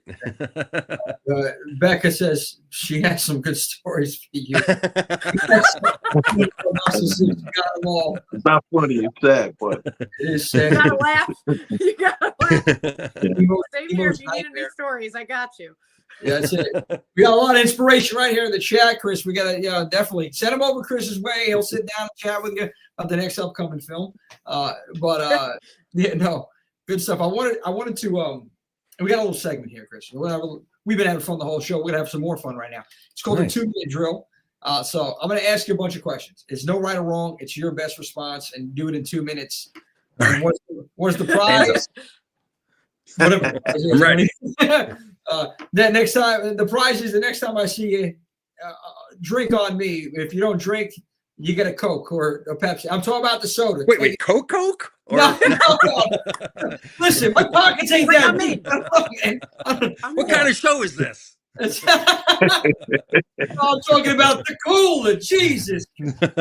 Kids watching. That's Coca-Cola. Good time. Here we go. I got the. Yeah, that's what I was trying to put up before, and I don't know what happened. Oh my God, the countdown has begun. We got to pause this. All right, pause in 2 minutes. You ready to rock and roll, Chris? I hope. I don't want to disappoint. Well, you got no choice now. It's counting down. Here we go. Favorite horror icon? Michael Myers. Favorite slasher? Friday the 13th. Weapon of choice? Oh God, a pen. Later. To remake or not to remake? Don't remake. Dark alley in New York City. Who do you want to have your back? Who do I want to have my back? Jaws. I don't know. Because how fucked up would that be? Best horror personality. What? Best horror personality. Oh God. I really like Barbarian. The actor that came in, Justin Long's character. I liked his character a lot. 80s or 90s horror? Oh my God. 80s. Okay. Favorite horror movie quote? Ooh. God. How about That works. Universal monster of choice? Oh, Dracula. Favorite Halloween? The first one. Best horror movie score? Oh God. The Shining, I guess. Most maniacal laugh award goes to? In Carrie. They're all gonna laugh at you. They're all gonna laugh at you. Ultimate scream queen? God, I don't know her name. She was in one of the zombie movies. I don't know. That's the best I can do. I forget. Final girl of choice? Final girl of choice. I want to say something in Halloween. Wasn't there a girl in flannel that got killed? She was in underwear. She came into the. She thought like her boyfriend was underneath the blanket. Wasn't she in flannel? Yeah. Well, no, I guess we'll count her. Annie, right? I think Annie got, she got where Annie got. Well, listen, you came close. There was a couple more questions. We'll ask you those anyway. Horror movie crush. Oh, horror movie crush. I mean, I keep thinking of Halloween with Jamie Lee Curtis. I thought she was so beautiful. But her mother in Psycho, when I saw that film, I didn't know, I was a kid, I didn't know it was a horror film, and I just thought she was absolutely breathtakingly beautiful. Yes, yeah, I agree with that. And then the last question is junk food, horror junk food. When you're watching a good horror movie, what do you have near you? What kind of snacks? What are you munching on? Edibles. That's it. There's it all. There we go. No, I do that before the movie. During the film, I'm kind of, I like to eat healthy. So donuts? No. We're talking about nutritional, man. I'm telling you. Jelly, Boston cream. What do we got? No, I'm a vegan. I'm one of those. So I like vegan chocolate with almonds. That's something that I like to eat. Nothing too crunchy, because you're watching a film, and not that you're bothering other people, but you can't hear yourself. So if you're eating carrots, which I love carrots, you're just hearing that, and you want to hear the movie. So you gotta be careful. Soft foods. So that's it. Go for the ice cream. Go for the applesauce. Applesauce. Totally. Love applesauce. One of the go-tos, Sam. Oh. I got to tell you, mashed potatoes and applesauce. We're talking about nursing home specials here. Anything mashed. That's Anything mashed. Oh my God, the monster man. No, yeah, it's good stuff, Chris. I got some comments. I'm not highlighting your comment, Mama Swift and Rebecca. I'm not doing this. We're not going down this dark road of Do it. Go down the dark road. Do it. We've got headlights. My God, no, it's just milk duds and Whoppers, man. They know how much I despise those candies. To just yeah, okay. I love you both, but I hate you right now. So that's it. Milk duds are what? What are milk duds exactly? Milk duds should have been banned as soon as they were made. They're horrible. Yellow box. Yeah, it's a yellow box. They're very good. They taste delicious. Are they they're round but flat, like on the bottom? Is that milk duds? They're for like old that. people.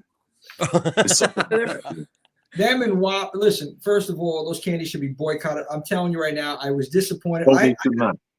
No, listen, I had traumatic experiences trick or treating. You understand? Abundance. I didn't want that. Okay, I wanted the good stuff. I wanted the Kit Kats, the Snickers, the M&Ms, the Hershey's, the Twix. Why? I got loaded with milk duds and Whoppers. No one but you and a couple people in this chat like that shit. Come on, man. Come on, man. That's the crappy candy, man. You want the milk duds, you want the Whoppers, you want the sour power, the sour patch kids, Sour Patch Kids, and then the peppermint patty, all of that. Major League Gum, remember that? Oh God. Dude, I still got a pack on top of my fridge. The Major League Chew. Yeah, I still got a pack on top of my fridge. It has 15 pouches. Do they still make them? I don't even know. Do they? Yeah, absolutely, 100%. Holy cow! Swift is dealing them if you want a good price. Yeah, but you got like a big thing. You stuff it all in your face and it just disintegrates. Yeah. The flavor lasts about 11 seconds. Yeah, if you're lucky. It's great. It's great. Man, that's good stuff, man. Chris, I gotta ask you. I met you a couple months ago at the Brooklyn Horror Society. They do film screenings every Wednesday night. Happens to clash with our show. But you're a filmmaker here in New York City. What is the climate of the filmmaking community here? Like, how difficult is it for you to get your work out? Like, how difficult or how easy is it? Like, is it an accepting community here in New York City? Like, what has your experience been being a filmmaker from New York? What's it been like? Well, New York is very different than Austin, which is very different from LA, different from Philadelphia. In New York, I think there's a lot of positive, but let me just talk about the negative for a second. I have found that with a lot of the film groups that I belong to, not all of them, but some of them, there's a very selfish attitude where people want you to watch their stuff or read their script or whatever. And then when you ask for, something in return, all of a sudden they disappear. And so a big thing for anyone is to have a Letterboxd, have a Rotten Tomatoes account, have an Amazon account if you can. Be able to review films, because when you're a filmmaker, you want to swap reviews with your fellow filmmakers to bump up the analytics, especially when you're the first 30 days. I've had it where I've swapped reviews with people and I do their review and I'm waiting and it's months where I'm like begging them now to review my film. And it's, and that is rampant. And there's like this very, like, I don't know what kind of attitude. Again, it's not everybody, but it's definitely there.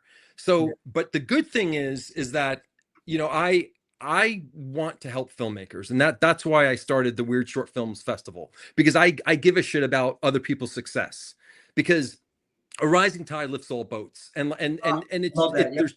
there's just something really special when you can influence someone or share ideas and see someone have, like, make a great film and they're sharing it with you, as long as it's reciprocal, as long as you guys are, positive, have a genuine interest in the success of others, which is what I believe in, there's nothing better. And I wanted to build a community and show and watch films that I want to watch and foster and help, bring to life. But the negative is something that I think that a lot of, especially younger people, I think that they don't understand that you have to put effort. I get approached a lot by people who send me a script and they somehow think I can just wave a magic, money wand and make their film. And they do no homework. They don't know anything about That's me. everything. I'm sorry to cut you. Because you just I'm triggered. Okay, there goes the other word. No, because like you think about it, it goes everywhere. It's like, there's no effort anymore. There's no. They just want handouts. Honestly, they don't want to put the work in, and it goes across the board with almost any business. It's like, no, the sense of entitlement is real. The fact that people, and it's not everybody, but there's a good portion of, I think, just a multitude of different communities that people are just concerned about their project, and that's it. They're not going to reciprocate. They want to hear what you think about their work. They're not going to even listen to what you have going on because they're just focused. They're focused on their project. And the bottom line is, okay, if that's how you are, that's how you are. But where is that? There's room at the table for everybody, number one. Yeah. I think a lot of that has to do with the fact that they're just self-centered, or they are just ego-centric right now. Ego. Yeah, well, the ego thing too, but insecurity also comes to mind because I don't know. I find it a lot in this community, in every community. There's issues. There's those particular issues in filmmaking. Why is it that we can't all feed off of each other? Iron sharpen iron. We could sit here. We could work together. I have this script, that script. Let me help you. You can help me. Kind of deal. Again, there's enough room at the table, especially in filmmaking, for everybody. It takes a village. Content. Yeah, exactly.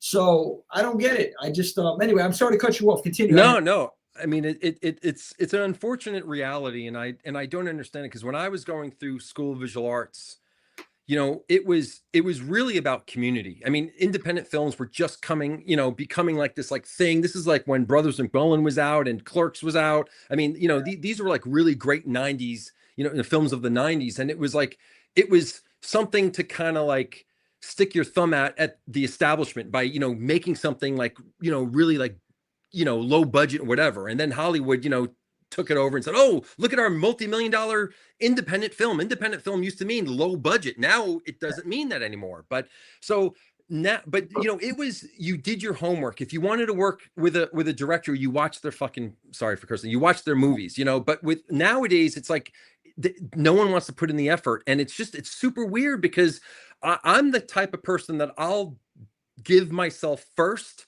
and my wife is, has told me, like, you can't always do that, because not that I expect things, but I definitely expect if we are going to swap reviews, or if I'm going to watch your thing, and, I expect you to at least, like, respect me, and watch my, if we have that, we've established that. We can exchange. Yeah. It's like, hey, look, I'm going to give it a shot. I'm going to check out the script or the film that you have. When you get some time, this is what I got going on. It's just, I don't know. It's just a matter of, for me, it's why not? Why wouldn't you want to do that if you're in that community? Why wouldn't you want to, continue to grow awareness to your project and build that community within the community? You know what I'm saying? It's like, it doesn't hurt to support. It's free to support people, to share things, to comment. I mean, I don't understand that. I don't know either. I mean, you guys are building a community, and so you guys have that mindset. So you're not of the people that I'm talking about, the negative people. But yeah, I mean, there's a bar here that I go to, and I've hired maybe like 10 people that go to that bar in different projects. And there are some actors that non-SAG actors, non-union actors that go there that, like, are, sometimes they complain about not getting work or whatever. And, like, I'm thinking, I'm a director producer. Like you've never seen anything of mine. You don't put any effort, and yet you're here complaining about not getting roles, not doing this. And I'm like, I would love to, like, put these people in my film, but if you're not going to even, like, have any interest in what I'm doing, then you're not the person for me. You're not, like, it's about building those relationships. It's not about kissing ass. Like, you want to be honest with people, but at least have some sort of genuine interest in what other people are doing. And it's I don't understand why so many people just don't understand. You got to put in the effort. When I was at Austin, one of the reoccurring themes from these producers that are making multi-million-dollar films, whatever, they were saying, if you're going to write me, you better know what I've done. You can't just, they can sniff out bullshitters a mile, away. And so it's, and I'm nowhere near at that level. And I get on LinkedIn probably once a week, someone sending me a script, asking me to read their feature script. Like, I got the time to read someone else's script when there's nothing I mean, and they just expect me to, wave that magic money wand and I asked them, I said, what do you want me to do if I love this script? What do you expect? They say, well, I'd like for you to raise the money. Oh, is that it? That's all you want me to do is raise the money for your film? And you haven't even, like, done any homework? Like, it's just crazy, so that's a negative. But the positive is I do think that being an authentic filmmaker is a big thing. That's a big topic that was happening at the Austin Film Festival. They were saying, being authentic, telling, like, a good story. And for instance, with Barbarian, what was interesting about that story is that Justin Long's character comes in later, very much like how Psycho was, where, you think the film is going this way, and then you have these characters, that are introduced, later on in the film. And I think, like, not the trend, but something unique is happening where people are breaking the not necessarily the 3-act structure, but they're introducing characters not in the first act that are very significant. And it's interesting to see that both in short films and especially, obviously, feature films. So I'm seeing, like, a lot of, like, people kind of taking, the box, which what we're used to seeing, and doing something very creative with that, especially with short films, because they're like music videos. You can break whatever rule you want. So I know I went on a little tangent there. No, listen. Great. There's frustration. Definitely, for sure, with filmmaking. We talked about just right now what we're talking about here in the community, and it's hard. We're blessed that, I'll be honest with you, like, we have a lot of great people that we collab with, and that we talk with and share, and they do the same. Shout out, even now thinking about it right now, of course, the Fear Circuit and Killer B and the Killer Point of View Network and Our Life in Horror. Under the Almighty Fear Circuit. Yeah, man, Horror Flick Chick. I mean, like, all you guys, we appreciate very much. And the one thing is, I'm honest about things too. Like, I'll share, if I don't like something, I don't like something. If I like, but I talk to them and constructive criticism and my, stuff that we do. We're not on this, big level. We're talking a smaller brand, but we're getting out there, we're doing some things, and we want constructive criticism. We want that feedback because honestly, it's going to help us grow and get better. And in this community, I know what I'm getting at is like going back to filmmaking. There's a lot of struggles with that in general. So I don't understand why fellow filmmakers and people in the business would make it like just another task here when it's like you guys are all in this together. Like we have enough problems. I mean, forget about just raising the capital for the film, distribution, which is another topic. I mean, that in itself is challenging, and people don't understand. And like Chris, I want you to speak on this or whatever you can speak on about it. Once you raise the money, let's say you get investors for your film and the film's in production, you have your budget, everything is good to go. The big question before you can even get that money is how are you getting this money back to that investor? And that comes down to, okay, well, after it's done, the distribution and how are we getting paid from it? And then that's a whole other issue right there. So I don't know if you can get into just that process of, distribution is a very complicated thing, and it's changed dramatically since COVID, because now thankfully you have non-traditional distributors like Indie Rights, Film Hub, Bitmax, and there's a few others, where you submit your film to them. Let's say if they accept it, now they're going to take a 20 to 80 split, where traditional distributors will take a 30 to 70 split, and they do the marketing, where the other non-traditional distributors, they don't do any marketing. You do the marketing. So instead of a traditional distributor taking a bigger cut, they can, let's say, and some of these distributors, traditional distributors, will be very predatory. They'll look at a film, they'll know that it's your first film, they see that you don't have any name out talent, they might even ask you for money, pay us $7,000 and we'll bump your film, and all this kind of BS. So you have to be very careful, because even these traditional distributors that are recommended to you might have some titles that you're like, oh wow, these guys are really doing it, but they know who to screw over and who not to. So you have to be very, very careful. With Indie Rights, what they've done, which I think is brilliant, is that when you go through Indie Rights, they have a Facebook private page for just the filmmakers that have their films with that, which is great. And that's where you can swap reviews with people. And the most of my exchange with people, other fellow filmmakers, have been good. Not every single one, but I'd say 9 times out of 10, it's been a great experience. There's only been maybe 1 or 2 people where like I had to kind of chase down, like, hey, I did your review, do mine. But the good thing is that you can, at any time, if I want to swap reviews, I can, and I can kind of maybe bump up my my analytics a little bit. It really depends on your marketing. You have to think of your marketing before you even go on set, because marketing is everything, and you have to put, usually it's 35% of your budget that you put for your marketing. Obviously there's some organic things that you can maybe do to help your marketing, but you have to spend money. Relying on something that's going to go viral because you did like a really cool trailer or whatever, that's unfortunately, the platforms know that the people that pay are the ones that are going to be on the front of the line. They very rarely let things go viral anymore without any kind of push. So you do have to put money. Now if you don't have money, obviously sending out press releases, trying to do podcasts, try to talk to people that are in your interest group.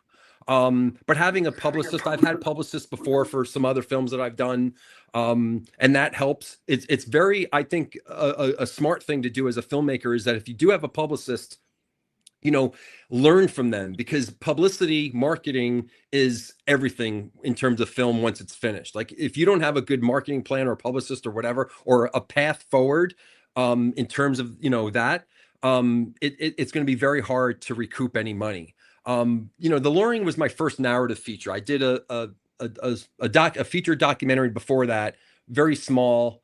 But then the Luring was like, and I kind of was thrown into it because the house is being sold. So I really didn't know anything about distribution. I knew that I needed marketing, whatever, but distribution was something that you really can only learn once you go through it.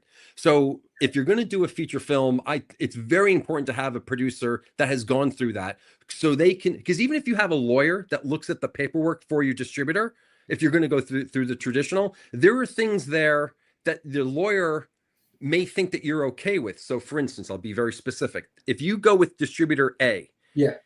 they can sell your film to distributor B. So let's say you're with distributor A for 3 years. They can sell the rights for, let's say, foreign territories for, let's say, 8 years.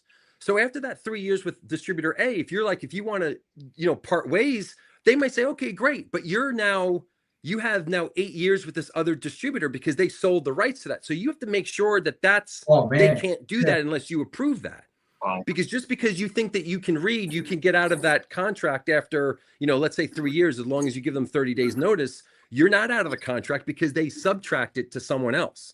So those are the kind of things that you, as a filmmaker, you need to know that. Another thing that the traditional distributors can do is that they can change your poster. So if you have a psychological thriller, they might think, well, we might make more money if we change this poster looking like it's a slasher film, because more people kind of go, and they can do that.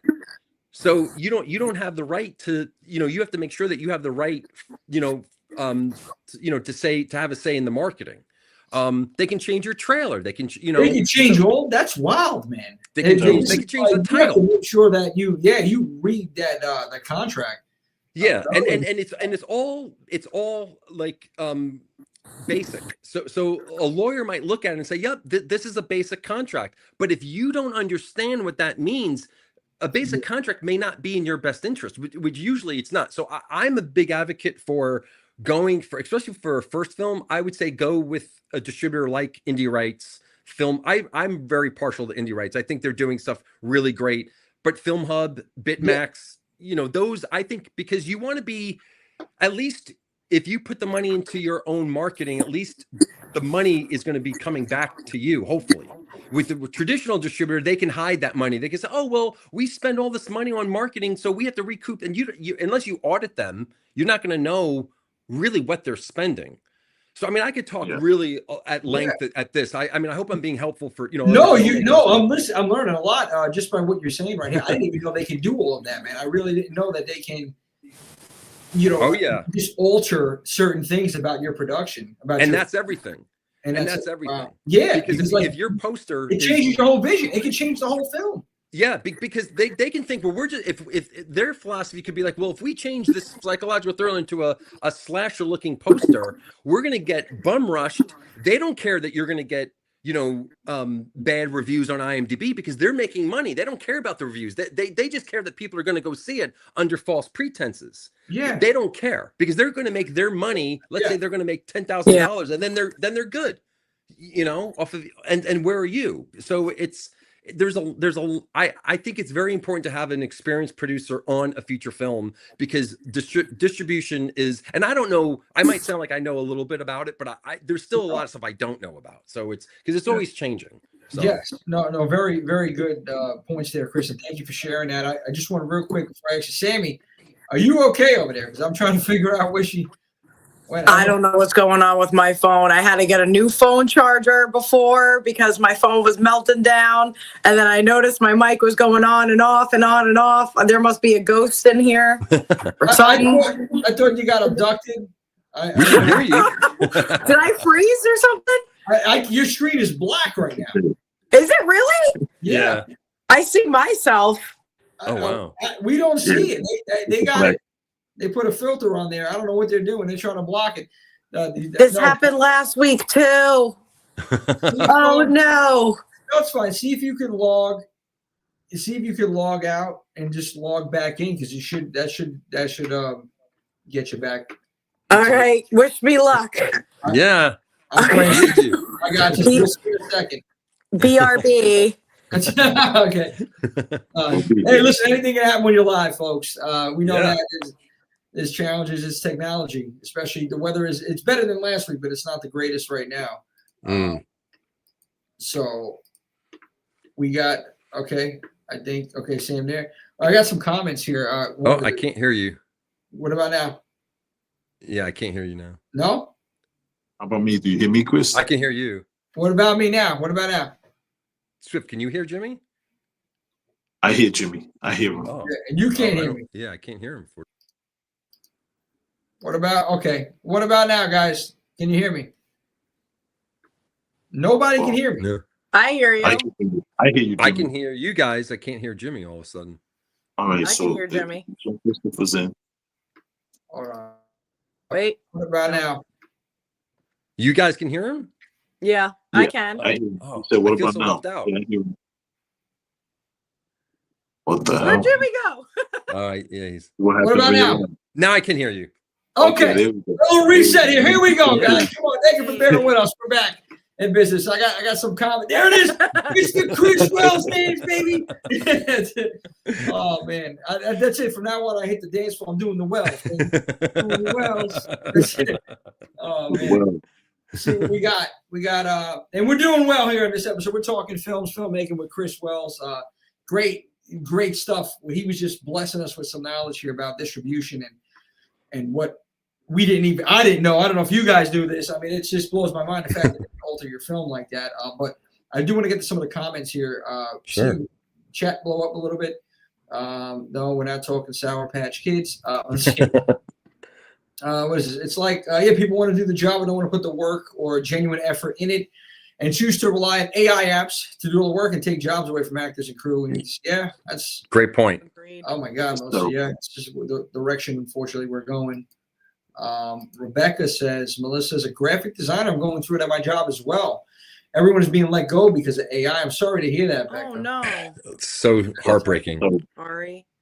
Yeah. Well, just so you guys know, for my film festival, I am not allowing any AI because we cannot, we need to keep the art going, and it's a big deal with me. So I mean, that's something that and that is, there are some, everyone that I met at the Austin Film Festival is for that too. No one's liking AI.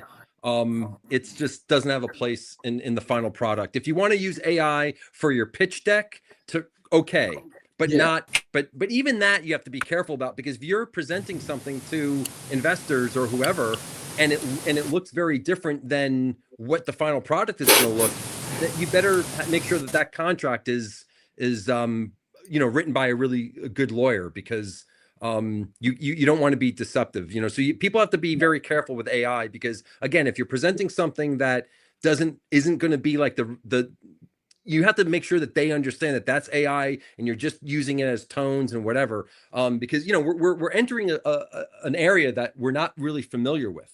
And so people just have to be careful about that. But using AI for pitch decks, that's one thing, but using AI for the final product, the film, is no. Yeah, no, absolutely. No, that's terrible, man. I appreciate that. I know everyone else would as well, man. Just Sammy's back. AI right now is you're back, Sam. What's going on over there? They're sorry, it's the spirits. I don't know. It's the AI spirits, damn it. Did not happen. Oh no, those are the worst. Oh my God, man. Gotta get a crucifix. No worries. I just want to make sure you're good. I'm like, oh my God. But yeah, Chris, it's taken. I said Terminator 2. I said it earlier in the show. It's a damn documentary. I hope to God it doesn't happen, but we're on that route. Robots replacing humans, and once they start thinking on their own, we're doomed. We're doomed. I know it. Oh, sorry about that. No, unfortunately, I think it's the Hollywood executives, these Ivy League educated executive businessmen who are pushing the AI. Like, the auteurist vision is always going to be the auteurist vision. Filmmakers, all of the creative people, which, like we were talking before, the artistic, filmmaking, all art, whether it's music, filmmaking, whatever, it's storytelling, and that auteurist vision is the storytelling. And it's a lot of these people who are in these positions of power these days who are Ivy League educated people, and they have no creative bone in their bodies, like they have no creative they don't have no anything at all. There's nothing creative about them, and they chase algorithms and trends and things of this nature, which has always been something that entertainment has followed. But you always had Hollywood people who knew filmmaking, they knew storytelling, because you know, people they change up like what you said, Chris. They change up the marketing, the posters, the key art, you know, the one sheets. They change all of this stuff.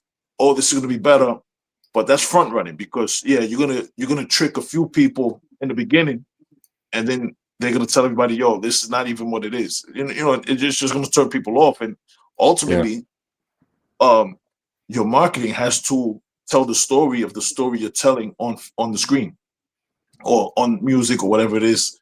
And AI and these executives, they just need to defer to the storytellers, the artistic people. And you know, you don't know everything because you graduated from an Ivy League university about business. Yeah, you know some things, but you're selling storytelling. You're selling storytelling. It's not, you know, it just doesn't just follow what's in the book. Storytelling is the oldest art form to humankind. You know, you see the hieroglyphics, you see the drawings on walls and caves. That's storytelling. You know, music, storytelling. Like, you listen to the old, you know, it's almost Christmas time. You know, Christmas is coming up. You hear the song, "We tell scary ghost stories and tales of the glory." You know, storytelling is the basis of humankind, bro. You know, like storytelling. That's the important thing. People are still talking about stories that are great from 150 years ago, and it's always, you have to stick with the art. You have to stick with the story. And this AI shit, man. I just hope it stays where it is now, and it doesn't, you know, overtake too much, because how do you as a creator, how do you withstand these executives and everything like that are pushing this shit? You know what I mean? It's just a messed up situation to be in. I know We I just ran have to band together. I'm just talking as I'm thinking. Yeah. Let's band. Let's get them. Well, I can't see you, Sam, but I can hear you. Your screen is completely black. Oh, come on. Yeah, I see myself. I'm sorry. No, it's not. No, I'm pissed. It's not your fault. I'm wondering where the heck Sam is at. We I see myself, but it's. We hear the voice, Sam. She's somewhere. You're omnipresent, Sam. You're here. I'm with you guys in spirit. Swift, that was great point. I want to piggyback on what Swift was saying, and I think, Swift, you bring up really very interesting and great points. And I also want to encourage people that, you know, we're being tracked. Everything that we watch by Netflix, Amazon, whatever, they know what they're getting that data.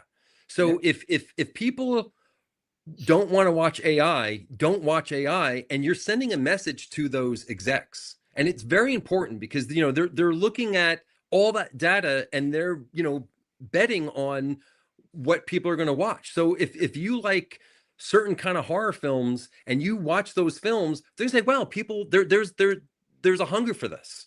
And, you know, as a consumer, the way that we can vote the best is with our dollar and with our time and our views. And so that is something that we have the power to do.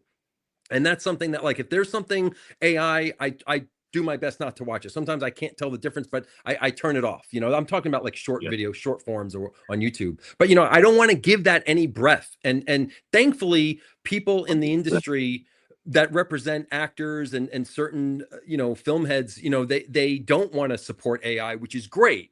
But, you know, like you were talking about, Swift, I mean, these people they just chase the money. That's why they're always remaking a classic, because, oh, it's a formula. They're not worrying about the art. They're worrying about just making the money. And I think you can have both. And AI is definitely not the answer. No, 1,000%, 1,000,000% we agree with you, man. It's not. And they are tracking us. Everything that we do, they see. Yeah. So stop supporting AI, damn it. Enough of this. What I do like is I went to see the Black Phone too, and you know, I like to sit through the credits. You know, not because I think there's a post-credit scene, but you know, I just like to sit through the credits and respect the people who put their blood, sweat, and tears into the production of this film. And I see towards the end of the crawl, it says this film was not made using generative AI, and that made me feel good. You know, so that's awesome. You know, we have these films like this that are not succumbing to the pressure of AI. So that's a good thing, and that's a Universal film, Universal and Blumhouse. Yeah. So that was good to see. That was a few weeks ago. They were at Austin, the people from Blumhouse and other horror execs, and they're not for AI. So at least in the horror space, they don't want it. But then there was like that AI character that they were not in Blumhouse or horror, but there was like, I saw it on the news that they were trying to push this AI actress. Yes, she was a SAG actress. Yeah. Oh my God. She had like the highest credited IMDb score out of, I believe, like all female actors that are out there. And they were really pushing her hardcore. Yeah. And it was believable at first. She looked real. And then I'm like, oh, she's AI. AI. Why do we want emotion from an AI image when you can get emotion from a person? Like I don't like, why go around? Just get the person, Now, do you think that it's the reason why they do that, obviously, is because of, I guess, convenience, maybe having AI instead of hiring people to it's all memorize about stuff? Of course, it's all about not spending the money and saving money and doing something that you think that people are going to want to watch because it is AI. And unfortunately, there are a lot of people out there that are like, "Oh, it's AI, I got to go see it." And you're like, "No, you're ruining it for us because you give them breath, they're gonna take it." And so they just care about the money, and it sucks, and it shows because it's but the good news, another good news is that I did see a commercial. I mean, unfortunately, it was AI, but at least they said this is AI generated, and that should be a law. They should make that into a law. Yes. If you're going to use AI, They should have to make it known. Yes. Yeah. Could you read that? Could you read that? Comment right there. This is another spectacular artist. Painter, poetry, all arts of all forms. This is another spectacular artist right here, Lady Terror, Tiny Terror She Art. does it all. Social medias, but it says, I'm a visual mixed media abstract artist. AI is a terrible addition to the artistry of any kind, and that's 100% on the money. Yes. Yeah. Straight up. I mean, I like that. I like the fact that you were saying that, having announce it. Like if this project it's AI generated, like just pop it up there so people know. Yeah. If you're gonna use it, I mean, I just feel like you said, it's just them wanting to save money, cut corners, and. Do you think it's also like because they want to cut time as well? Because filming in general, it can have like an extensive duration. So I'm wondering if like having AI that's their excuse for also using it, is because maybe it is a shorter time to film compared to hiring actors who have to memorize a script or have to be in a certain shape. Yeah. When you can just easily do it on your phone or on the computer. Yeah. Yeah. I wouldn't be surprised. I wouldn't be surprised if that's another reason. I mean, it is. And it shouldn't be, because I just hope that we can band together and just show these platforms, because all these tech people, these tech giants, these billionaires, I mean, they're just basing it off the analytics. And if more people are making a point not to watch AI, I mean, a commercial, you can't, I mean, I was watching TV, it just came up, but anytime when I see a video that pops up on my screen, if I know it's AI, I turn it off. And I don't want to work with anyone that's relying on AI. That's not, I mean, it's art, we have to create art, and AI is not art. Yeah, no, I mean, I agree. And I'm going to get to this. I want to read Lady Terror again. I can spot ChatGPT event flyers everywhere. I'm sure graphic designers, it's super frustrating for them. I'm sorry we're all losing our jobs or just sitting on the edge about, certain jobs about it. I mean, it sucks. It really does. And I'm sorry, Becca, that you lost yours because of AI. The creativity, it's bland. It's there is none. It's basic. It's like uniform almost. It looks the same. I understand. I'm trying to understand both sides. Like, for people that are trying to grow a brand and get their stuff out there, using this, they have no budget, they have no money, they can't pay a graphic designer. If it's like, okay, if you have to start out using it like that until you can, get somebody, because you really would want to have somebody that that puts their heart and soul into this work and really creates something out of passion and has your vision. And you can tell the difference, like when you see artwork from AI and when you see artwork from somebody who created it, a graphic designer or whatnot. It's just, honestly, it's terrible. I think, obviously we know why they're using it. We know why they're, especially in movies, the money, we just talked about that, and the time and the production. But my concern is, where's it going from here? Because if this is what we got right now, it's going to be scary in the next 5 years. How many jobs are going to be using have robots or have AI filling in? I mean, we're already, I think as a society, it's a whole other conversation. As a society, we're already kind of dumbed down in a way. It's a whole other subject I don't want to get into, but like, we gotta, you're right, Chris, I'm trying to be politically correct. We got to band together and really try to stick together when it comes to this stuff and see art of all forms, okay, no matter what it is. And there has to be limitations to the use of AI, I feel like. Like I was saying, like if it's for a pitch deck, that's one thing. But for graphic designers, I mean, it's heartbreaking to read those kind of things where people are losing their jobs. I mean, we're America. That shouldn't be happening here. I mean, that's bullshit. I mean, I get really fired up about this, but I really think that, and plus it's all about human interaction, and you want that when you're creating artwork with someone and you're feeding off each other and you're building ideas. And I mean, there's nothing like it. And I mean, look, it can't all be about the money. It has to be about other things and having that human experience. And I mean, if that was all gone, if we all just like lived off of our phones and AI and we didn't even go outside, and I mean, I don't want to live like that. And so we have to, I think we just have to just do our part. No, it's the creative process, Yeah. I mean, you just can't. The creative process. Yeah, you just can't get that with a computer. I mean, talking to AI. I mean, it's but I don't know. I mean, I hope that. I mean, obviously, it's a very easy thing, and unfortunately, people are hurting financially.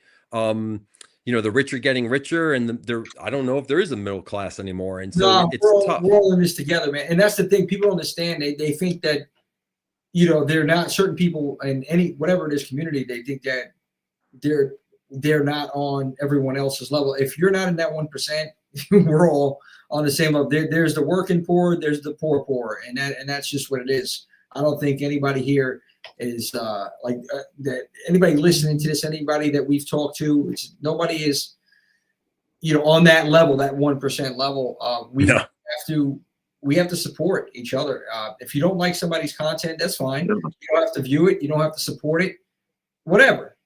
There should be there's a lot of, you know how it is in every community, man. There's negativity, people talking, whatever. But I just feel like if you're doing similar activities, like whether it's filmmaking, whether it's content creating, or whatever it may be. Oh, there we go. Sammy's back. Hey, we got you. Yay! Welcome back. You're doing well. So whatever it may be, it takes more energy to be negative, right? It takes nothing. And to spread a positive message, to support each other, and to save art in general, all forms of it. There are a couple, I guess I want to say, I'm trying to be, think of both sides. AI to an extent can be useful, but again, it just has to have limitations on it. And that's it. Bottom line with AI. But Chris, I'm very happy that you said that it's not really allowed in the film festival you have going on, which I want to talk about right now. Okay, this is the first one, the Weird Short, film festival you're putting together next year. Talk to us a little bit about this and the organization process and what we can all expect at this film festival. I mean, I have so many questions. Is it online? Is it a physical location? Like, talk to us about it. So it's both, because I did a lot of research before I founded the Weird Short Films Festival. Talked to a lot of filmmakers, and one of the things that they said, that once they did the festival run with their short film, now what are they going to do? Not everyone has the energy to post it on their YouTube channel and hope that it gets monetized and it's a whole thing. And I know everyone wants to live off of YouTube, which is great, but it's not a reality for everyone. And for filmmakers, they really need to be focusing on the film, not necessarily on their YouTube channel, because again, that's a whole other thing. I'm not trying to discourage people from doing that, but there is an alternative. And I thought, well, I have a YouTube channel. I took off all of my stuff that wasn't horror related or weird short film related. So weird short films is horror, B-horror, psychological thrillers, and dark comedies. So I took off all my stuff, lost millions and millions of views because, taking off that stuff. But I was like, you know what? I want to give a platform, a YouTube channel for filmmakers that want to have their film on a popular YouTube channel, but they don't have to have that. They can opt out of that and just be part of the live screening, which will be April 18th. So filmmakers, they have the option, because some filmmakers, they have their YouTube channel. They want to do something different. So they don't have to have it on our YouTube channel. They can just, submit and hope to be part of the live screening. It's going to be a lot of fun. We're going to be doing it's going to be a themed party. So people are going to dress up in costume for the party. It's very cannabis friendly. But it doesn't have to be. I mean, like for me, like horror films and these kind of genre films, I think they're great, when you're stoned, but people don't have to be. But it's just a personal preference, but that is going to be a theme, at the festival. We're going to have 2 blocks of films. They're going to be obviously short films. And, I mean, people want to learn more about it. They can go to weirdshortfilms.com. And they can, we also have film challenges, because again, I want to give people an opportunity to make a film, use their smartphone. Because I talk to a lot of actors and writers who are, some of them are waiting for a director or producer to greenlight their film. And I'm like, you don't have to do that. You can make a really good short film, and it's better to get noticed that way than, because everyone lives offline. Everyone, everyone goes online to look at stuff. And one of the things at Austin, I know I keep bringing it up, but they were saying that a lot of people are getting discovered by having their films online. And so, but where do these actors and writers, if they're not getting cast, or if no one's doing their films, their scripts, what do they do? Well, you could do a film challenge. And so that's an aspect that we have at the film festival that I'm very proud of. And so I'm happy to invite people not only to submit their film or take part of the film challenge, but April 18th in Brooklyn, we're going to be having the live screening, and it's going to be amazing. Oh man, no, I can't. April 18th, mark that down. April 18th, Brooklyn. Where in Brooklyn is the screening? Yeah, it's going to be at the Vino Theater or the Vine Theater. I should probably know that. Me, Joe. That's it. They could go to weirdshortfilms.com and at the Vino Theater in Brooklyn. Okay. But if they go to weirdshortfilms.com, they can learn all about it and read the rules. And we are a gold festival, so we have discounts for people that are gold members at the Film Freeway. So we are a legit festival. So people they could go through the Film Freeway link through our weirdshortfilms.com website, or they could go to Film Freeway and look us up, and we're there. But everything goes through Film Freeway because we wanted to be legit. But the interesting thing is, during the pandemic, there were a lot of these scammy film festivals that were just doing things online and taking people's money. And so Film Freeway now has these guardrails that it's very hard. They make it a little bit more difficult for festivals because they want to discourage these people that were just trying to take money from people and doing these online festivals. Oh yeah. So so I'm kind of, it was a little bit harder for me to get my festival started because they don't want people to get taken advantage of. Yeah. So, a little bit harder, but I think it's worth it. And even more, it legitimizes this festival even more. Yeah, because you have to have a live screening. They do not if you're just going to do online, they won't accept you. If you're grandfathered in, that's one thing, but you can't have and I wouldn't want to just have an online screening. That's just another aspect, because again, a lot of filmmakers, they don't know what to do with their films once they did their festival run. Like where are you going to put your film? And so I'm trying to fill that gap as much as I can. No, and that's amazing, man. And submissions, when is it open to submit their films again? I think they can submit now. We're at our regular submission. I think regular deadline is till December 16th, and then February 8th is the not so regular deadline, and then the final deadline is March 1st. So March 1st, I have to have everything in. That's the final deadline. But I mean, to save some money, they can become a gold member through Film Freeway. And I would submit now, because it's, obviously as it gets closer to the final deadline. I mean, my festival is not expensive to submit.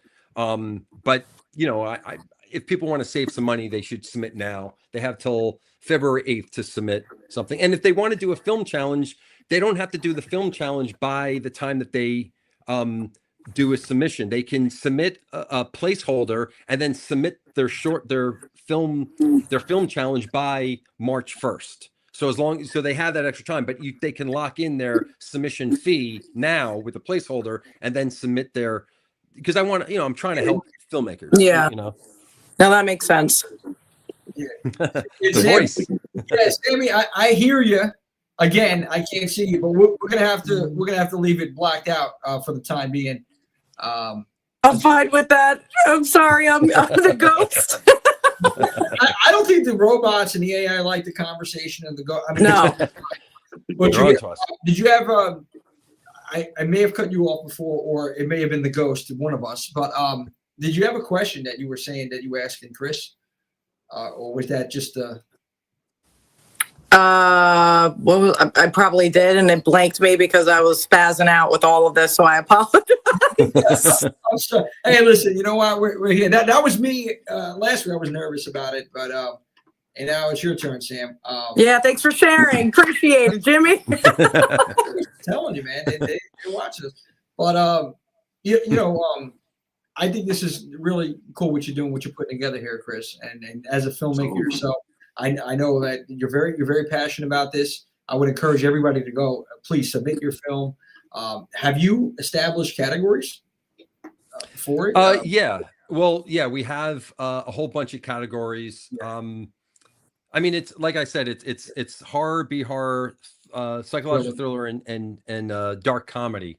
But the film challenges, we have a talking appliance. So there has to be a talking appliance in a short film. You have a talking appliance, and that's amazing. Okay. We have a Stranger in the Mirror film challenge. So as long as you have that theme in your short film, we have use a rock and a game console. So you have to have those two elements somehow in your film. Another film challenge is, this is one of my favorites. I killed my annoying roommate. Now what? Yo, I love those challenges, man, and I can definitely. That's sick. Yeah, it's supposed to drum up some ideas for people so they can shoot something. Sometimes you just need a little bit of like a line to help someone create something. So hopefully this is encouraging for people, and I again, with any of the film challenge, they can either get a team together and do it, or they can do it by themselves with a smartphone. And it's been really fun making the sizzle reels for this, because I get to be very creative. That's been marketing the festival has been a lot of fun. Because it's, I could kind of, as long as I'm staying within the genre of the festival, but that's my favorite genre. And so I'm very excited about, everything that we're kind of doing, and some other cool stuff is on the horizon. So I'm excited. I can't wait to see that. You love it. It's the sizzle reel. We're going to show you one of the reels right now, actually. I got the sizzle reel loaded here.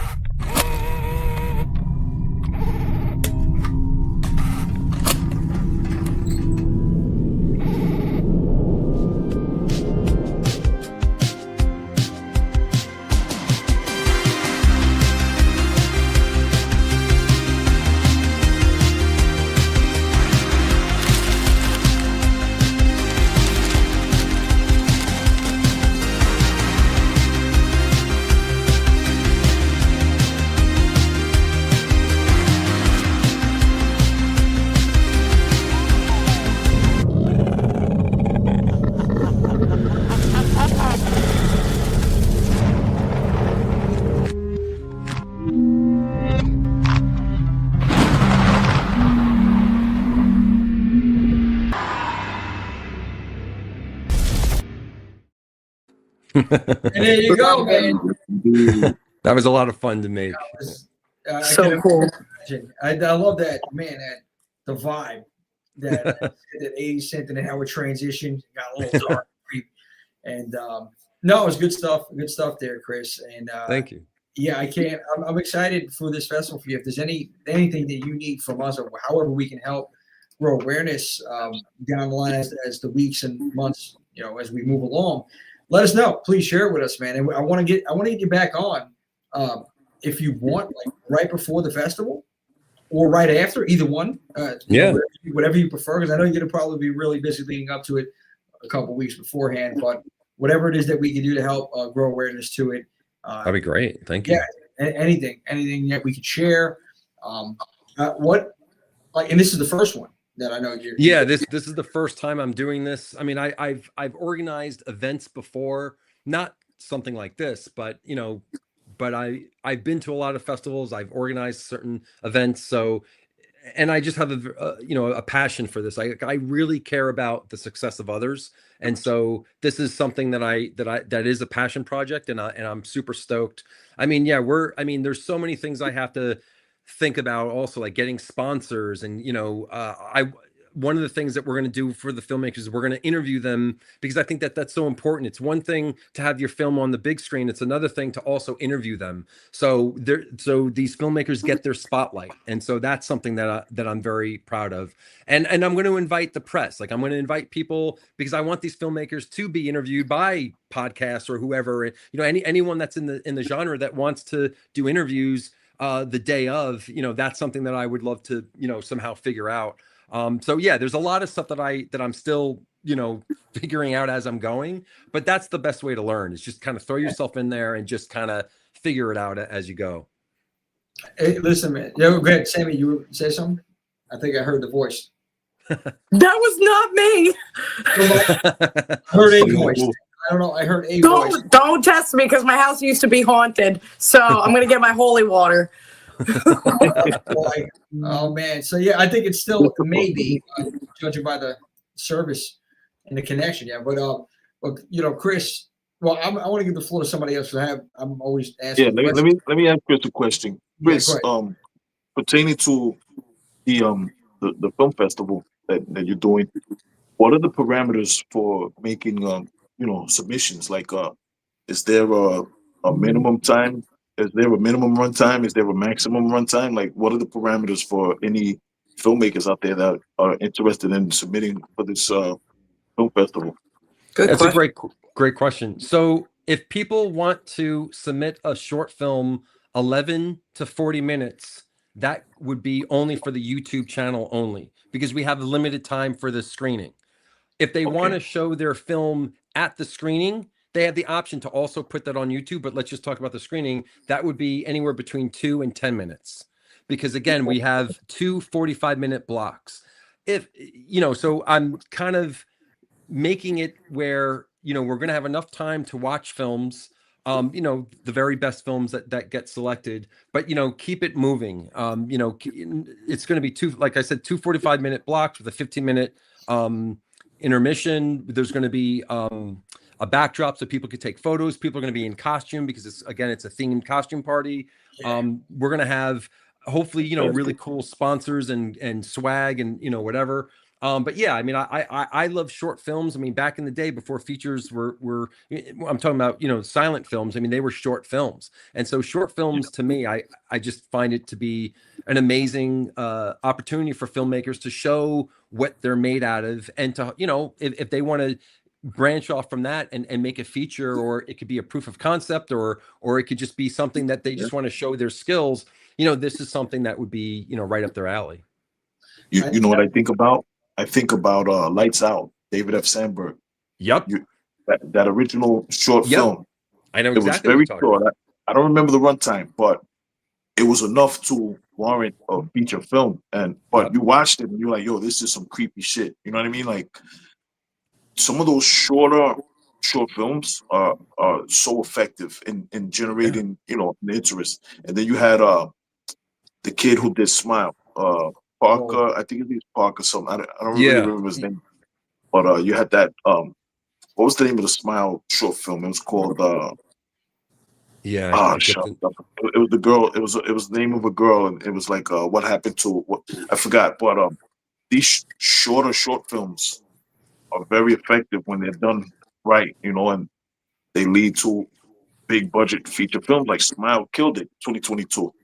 You know, coming out of the pandemic, you know, the movie theaters were struggling, gasping for air. And 2022, all of these horror films, and I want to talk to you about that a little bit too, real quick. You know, it was one of the films that reinvigorated Hollywood as far as the theatrical experience is concerned. I think it came out streaming at the same. I don't really remember, but coming off of that question, off of that statement, why do you think right now? Because right now, post pandemic, the last 5 years, I want to say, horror has been carrying the theatrical exhibition business. Horror films. You're not really hearing about any comedies that are really carrying anything. I mean, yeah, you got like Minecraft, you know, the family movies and stuff like that. But there's no real action films, no more superhero films are carrying the theatrical experience. Right now, it's horror. What do you think led to that, and what do you think of that? Do you agree? Like, what do you think about that? I mean, I think that, you know, there are other genres that are doing well. I mean, Barbie and Oppenheimer, you know, did very well, and that's great for them. But, you know, for us, you know, you're right, Swift. I mean, you know, horror films have carried, I think Halloween that helped whatever company was behind that. You know, I mean, horror, I think, just strikes something very unique in people, and I think the trend that I'm sort of seeing, that's kind of buzzing around is also putting comedy in horror. Like if you look at Barbarian and you look at Weapons, there's a lot of comedy in that. And so that's something that I think we're going to see in the future. And so I think that people just want to see things that are just so out of their comfort zone, but to see it from the safety of a theater or, you know, on your couch, there's something very animalistic about that. You know, romantic comedy and all that. I mean, yeah, great, you know, whatever. I don't really have much of an interest for that, but horror is on a major rise. I mean, it is.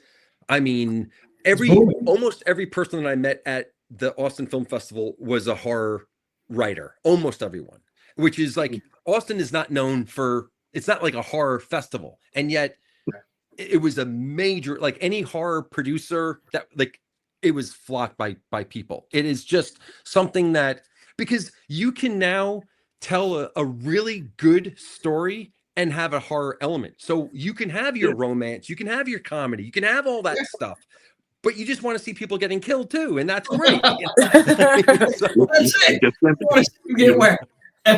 That's so true, man. And that's why, like, we're covering, we're crossing over different genres like horror. Yeah. And that's, and it's, I've said this so many times, Chris, it's never been a better time to be a horror fan. Never been. We are in prime time. I know 80s is talked about, and rightfully so, but right now, because of everything that we have in this decade, technology-wise, and also, you know, creatively, and there's just a boom. You know, there's a boom. Everybody's creating, and they're creating horror predominantly. Yeah, there's other films, of course, like we talk about, but it's a big thing. Chris, I mean, look at it. It's just, you at the film festival. It's not a horror-themed film festival, but all these writers. They're writers. And, you know, you look at even something local here, New York City Comic-Con they had, right? Horror-themed Comic-Con this past year. Comic-Con. It's pop culture. It's everywhere right now. And you have in the younger generation, the older generation, everybody's into it right now, man. Everybody's immersed into horror because we want to be scared, and we're seeing what you said. Very good point, Chris, that it's crossing over into other genres. So we're getting, like, you look at Hard Eyes, right? Swift, you said it's a rom-com with killing, you know, and we're getting all these elements thrown into the pot here. Yeah. And it's horror based, and it's just making for great films and fun for family. Go ahead, I think with like also to piggyback on what you guys were saying is like horror is a foundation to be truly multidimensional with other concepts. So you can add that comedy, you can add that rom-com to horror. It's like an open gateway for possibilities. But when you're focused on like a family movie, you don't want to see somebody like butchering a cat, or like, or when you're watching an action movie, the ghost. But yeah, I think it's just like a great way to just be to express and to show pretty much everything and anything, and it's still the foundation of horror. Yeah, no, that's a good point. Great point, Sam. And that's the same thing. Like, go ahead, Swift. And that's why this is the best time for the Weird Short Film Festival. Oh yeah, that's this is the time. So, any of you, storytellers, filmmakers, like this is your chance to get out there in a major market. It's in Brooklyn, New York City. Yeah. The media capital of the world. Like this is, come on out, man. Come on out. Hit us up. Let me, Swift, I'm coming out there to the film festival. Listen, I'll show you some places. We should all go. I'm going. I'm going. Definitely. I mean, let me know because yeah, 100%. no, seriously. I'm going to send you. And for those looking to potentially want to be a part of this and sponsor anything that you have going on, is there different packages that you're offering, sponsorship packages? I'm working on it. Yeah, that's something that I have to kind of figure out. And I've done events before where I had sponsors, and I just have to kind of think about, okay, what are they going to get to entice these people, and how different tiers and whatnot. But yeah, that's something that I want to reach to the out to the cannabis space, because there's a lot of money there. That they're doing a lot of. I belong to the Brooklyn Chamber of Commerce, and they are really nurturing the cannabis space, which is very cool because and so that's something that I haven't even had the time to even tap into that resource, because I've been away literally since late September till Halloween. Like I was gone the whole I was. So, now I'm kind of focusing on, and I had people that want to read the feature script Elimination Strain. So I have to I want to tweak that because I got some really good feedback. And so I'm just trying, I wish I can multiply myself so I can, handle all these things. Chris. Yeah, 100%, man. Listen, keep us posted on that, on what you would need, like for that, or what you're looking for. Because I want to make it out there. I want to get the team, see if we can bring the team out there. It's about 10 of us, roughly. We make it out there and maybe help you out in some capacity. We'll talk at, Yeah. That'd be great. I would love Teamwork makes the dream work, guys. It does. We got cosplayers on this team, incredible cosplayers, and we can add some layers to the event for you if you need, whatever we can do to help out. Yeah, I'm going to need help. I mean, like I said, I definitely want to. When I was at a festival, where was it? I think it was in Kansas City, and I had a producer rep at the time, and he set me up on all these different interviews at the festival with all these different podcasts. And I thought, that's awesome. I thought if I ever do a festival, I want this opportunity because, like I said, what we were talking about before, marketing is everything. And I want these filmmakers to have the opportunity to talk to reporters, podcast, whatever it might be. So I have to kind of figure all that out because we have limited time the day of, but I might get a day before that where we have a press day or something. I'm kind of throwing spaghetti at the wall at this point, but yeah. I want to do something where people feel, valued and listened and heard and they have an opportunity, because it's not good enough for me just to throw a film on the big screen and then that's it. No, I want people to really have a great time and to hopefully I want them to be successful, and if I can help in any way, and it takes a village. It's not just going to be me. So any help I can get, we'll definitely talk more about it. But yeah, that's absolutely. I'm very interested.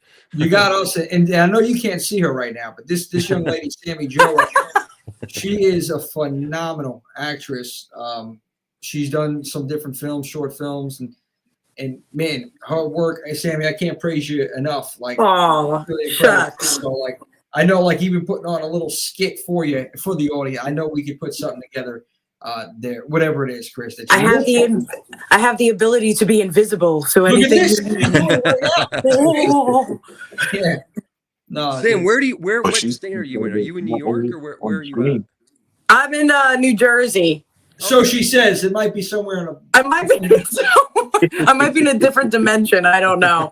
I have no clue. But yeah, I filmed a couple of times, like in Connecticut and PA and New York and Florida and Georgia. Haven't been on the West Coast yet, but Wow. we shall see. I love Jersey. I was cat sitting at a place in Jersey City, and that it's the cool thing about Jersey is that they really celebrate art. There's all these like statues everywhere. It's amazing. Jersey's doing some really good stuff. I think it's supposed to be like apparently the next up and coming like Atlanta or like LA or something, because they have like a Netflix studio that they're in the process of building. Oh yeah. So it'll be interesting what's gonna come of Jersey. But yeah, it's beautiful for the artistic aspect. They have tax incentives that are very attractive in Jersey. Oh yeah. And I think that New York, I don't know if hopefully they'll be competitive, but I mean, if Jersey and New York, you're right, Sam, that they're building the Netflix. There's other I mean, there's a lot of building here in Brooklyn also. There are a lot of studios. I mean, it is going to shift. I mean, to what Sammy was saying, so people migrated from LA to Carolinas, and then they went to Atlanta. Now they're going to come to Jersey and New York. I mean, it's going to be, that's where everyone's putting the money. They are, and unfortunately, they're leaving LA. I mean, it's good for us, but I mean, I do want LA to, still, thrive. But I mean, man, the next 5 years is going to be very interesting. And then the question is, where does that leave the low budget filmmaker? Because, these multi-million-dollar Netflix studios, so we have to, that's another reason why I wanted to start the festival, because I want to get in now, establish myself now, because 5 years from now, I don't want to then be thinking, oh shit, I should have done it 5 years ago. So, Chris, I think, to your point, like, where does that leave the low budget filmmaker? There's always going to be a demand. There's always going to be, because the creative freedom alone for independent filmmakers and low budget filmmakers, when you get the big studios rolling in here, there's some lines they're not going to cross, some things they're not going to do, especially for the horror genre. You want to be, I feel like you would want to be independent. I look at, like, in the beginning with Terrifier, what Damien Leone kind of did with that and that franchise, and that inspired so many other filmmakers. Wow. Yeah. He did it, right? He made it. This thing is blown up by the sequel, by Terrifier 2. It's like, well, now I can do it. Again, it's just, you hear that and you see that, and it's like, again, it inspires people, but again, creative freedom is everything. And I feel like there's always going to be that demand for independent films. So I don't think there's going to be a shortage of that at all. And again, with the fact that we can just film on our phones, as we said before, these things, possibilities are endless. Like what we can do, who's going to film? There's no shortage of content, short form, long form. We got it all, Chris. So now's the time, and we're in the right location. New York, New Jersey, the Northeast. We're going to be thriving 5 years, 10 years. This is going to be boom. Oh yeah. It's at, and I think this is why it's great that you're capitalizing on this now, that you're going to put this out there, that you're helping independent filmmakers, that you're doing this for the film community. I love that the whole concept of the film festival. I can't wait to see where it's going to go from this. This is only the first one, so I'm excited for you, man, and I'm excited to get to the table for all of us. And thank you for putting this together. Thank you for giving me a look. If filmmakers don't have a platform to talk about their stuff, I mean, we don't have anything. And so what you guys are doing is amazing, because I mean, it's also very interesting, but it's just so important to have both ends of the spectrum, and without the marketing, without platforms for us to talk about our projects, whatever. I mean, as a low budget filmmaker, as you all can relate, it's not easy. And so it's not like I have money where I can, do like a big ad buy or whatever, marketing push. I mean, I don't. And because all my money goes into the films that I make or the festival or whatever, and trying to, create something. So it's very important that people have good relationships with everyone around them, because it is about relationships and people like you building something very strong and getting views and caring about what you guys do. That's something that is very fun to watch. And it's like, I very much appreciate the opportunity to, you know, talk my ear off, my own ear off about blabbing about everything, you know. Listen, dude, it's amazing. You're welcome. And I thank you for what you informed us about today. There's a lot of things that I've just listening to you talk about certain topics and things. I've learned a lot just from this conversation, as did me out here. So, really, you're very humble and wise, which is a great breath of fresh air in this industry. So thank you very much. Thank you so much. It's such a sweet compliment. Thank you. Yeah, you're welcome. Anytime, from your friendly Casper Ghost. I know, man. Because I'm telling you, by hook or crook, we were having this episode. I don't care what happened. Screw AI. I know it's you. I know it's the AI world. Jimmy and Hard 365.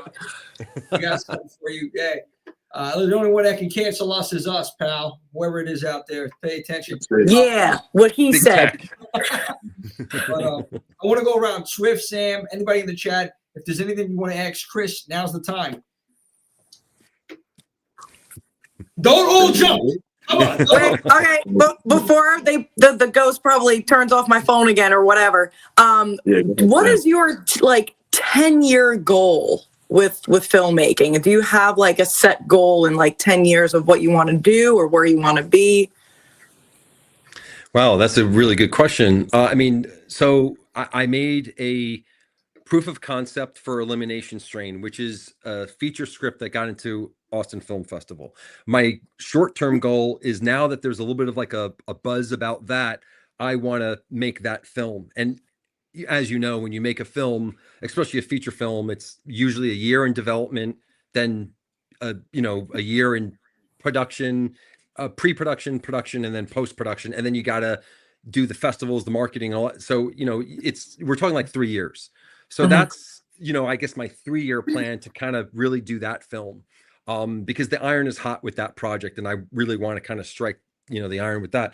With the festival, I want to grow that, and the festival also keeps me honest. It keeps me motivated to make films, because these film challenges, I mean, I hope I can make them, but it's something that I want to do. So it's kind of like a thing that motivates me to have a direction and make something. But I have other projects that I'm in development with, but Elimination Strain is sort of like, I wasn't expecting to get into the Austin Film Festival. The script when I shot the proof of concept, the script was not even finished. I only had the beginning, and everything else was an outline. And then I took a year off from even looking at that script. And then my friend was like, "Oh, you should submit that outline." I'm like, it's not even a finished script. And so I quickly just really kind of worked on it for a few days and sent it in, and it got in, and getting into a festival like that, it just, eyeballs are on the project. So I have to kind of be smart and just really, navigate my way with the people that are, interested, and hopefully, make that film. So that's kind of like what I'm immediately thinking about in terms after that, like 10 years, I haven't really thought so much. I'm just so focused on the now, and hopefully that will build my future, building off of the shoulders of the stuff that I'm kind of making right now. I don't know if that answers your question or. No, that was very well said. Thank you. Cool. Yeah. She said. Where is she? Or down below. I don't know. Wait a minute now. That's it. Love it, man. Oh man, if there's nothing else you take from this, you take that Chris Wells is the life of the party. That's it. There you go. Listen, you should have seen him at the Brooklyn Horror Society, man. He was a popular guy over there, man. I'm not surprised, man. Oh man, I can't wait to in person. Chris and I, man, we're taking over the room. It's over now, man. I'm getting a blazer too, Chris. We're going in there. Nice. Oh man, but these guys are maniacs. No, this is great. Let go. It's about having fun. It's about living. So, good stuff. Anybody in the chat? Any questions for Chris Swift? There's anything else that comes to mind? Yeah, Chris, I want to ask you, what are you most excited about in the horror space in general, in the next 2 years? What are you most excited about? What are you looking forward to? Oh, well, that's another good question. So we kind of touched upon it before. So I'm excited about two major things. I'm really interested to see how comedy is used in horror.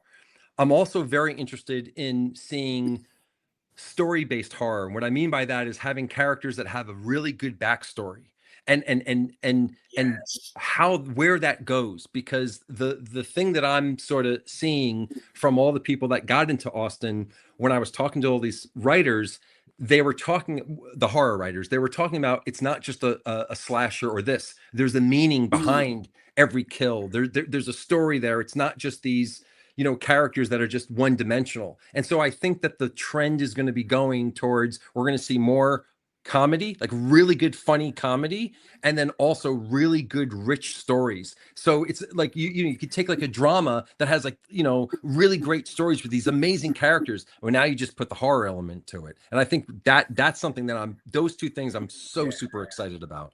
Sick. Yeah. Indeed. Just thinking, I agree.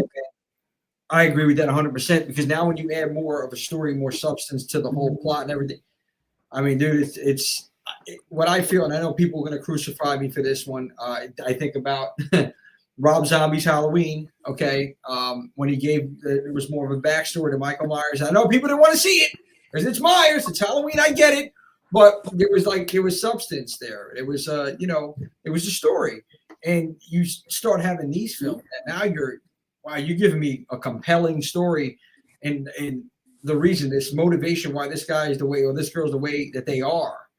And now you get the horror elements, and we get the slash and dash, and we get the gore and the floor, whatever it is. It's going to be off the charts, man. So I'm excited about that too. Definitely can't wait to see what this genre really creates over the next 5 to 10 years.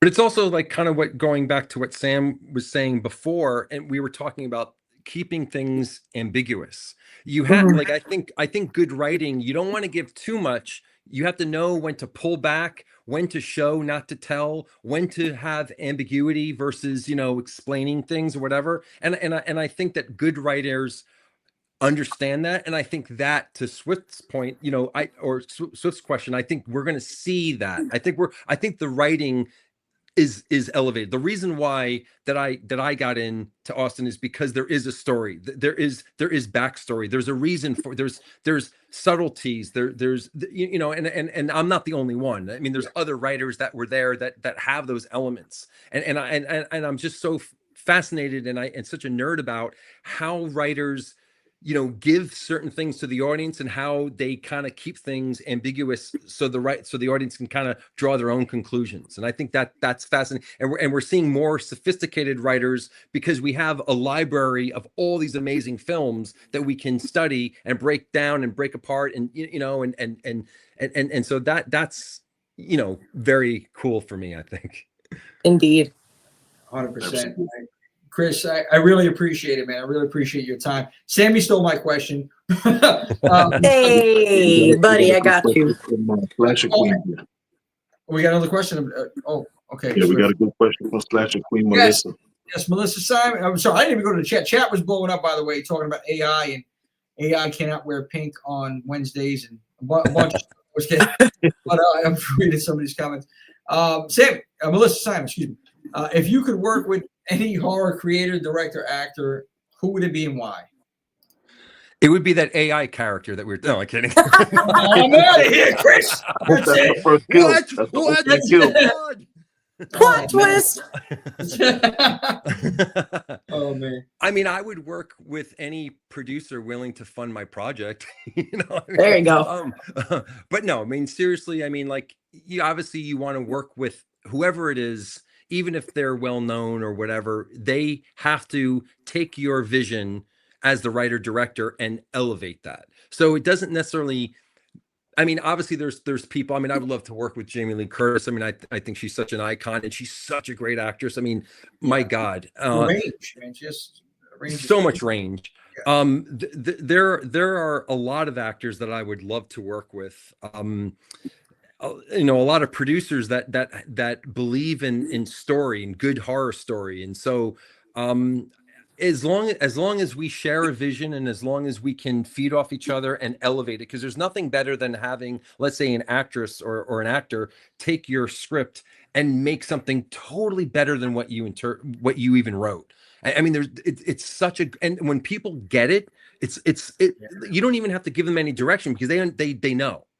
I would love to see, actors, like I would love to see Jim Carrey do like a serious horror film. I mean, that would be kind of interesting for me to see someone who doesn't normally do that, who does some drama stuff, but not horror. As I don't know that he did any, and I would kind of see actors make a major crossover. Yeah. See someone from like the 80s sitcom and maybe these actors aren't well known anymore, and then see them in a serious horror film. And like Pee Wee Herman, I know he passed away, but I would have loved to see him in a really good horror film because Batman. But those are the kind of people that I would kind of want to like work with. Like Al Bundy, man, Ed O'Neill in a horror movie. Oh, he's a great actor. One of my favorite actors. He's. I would love to work with him. That's a great name. He is, yes, hands down. Yeah. Did you know, by the way, Chris, I don't know if you knew this or not, but he scored 4 touchdowns in a Polk football game. He did. He really did. Oh, man, that was great. Yeah, no, I think about the 90s sitcom. There was nothing like that. That's a whole other subject, man. Those 90s sitcoms, we don't get that anymore.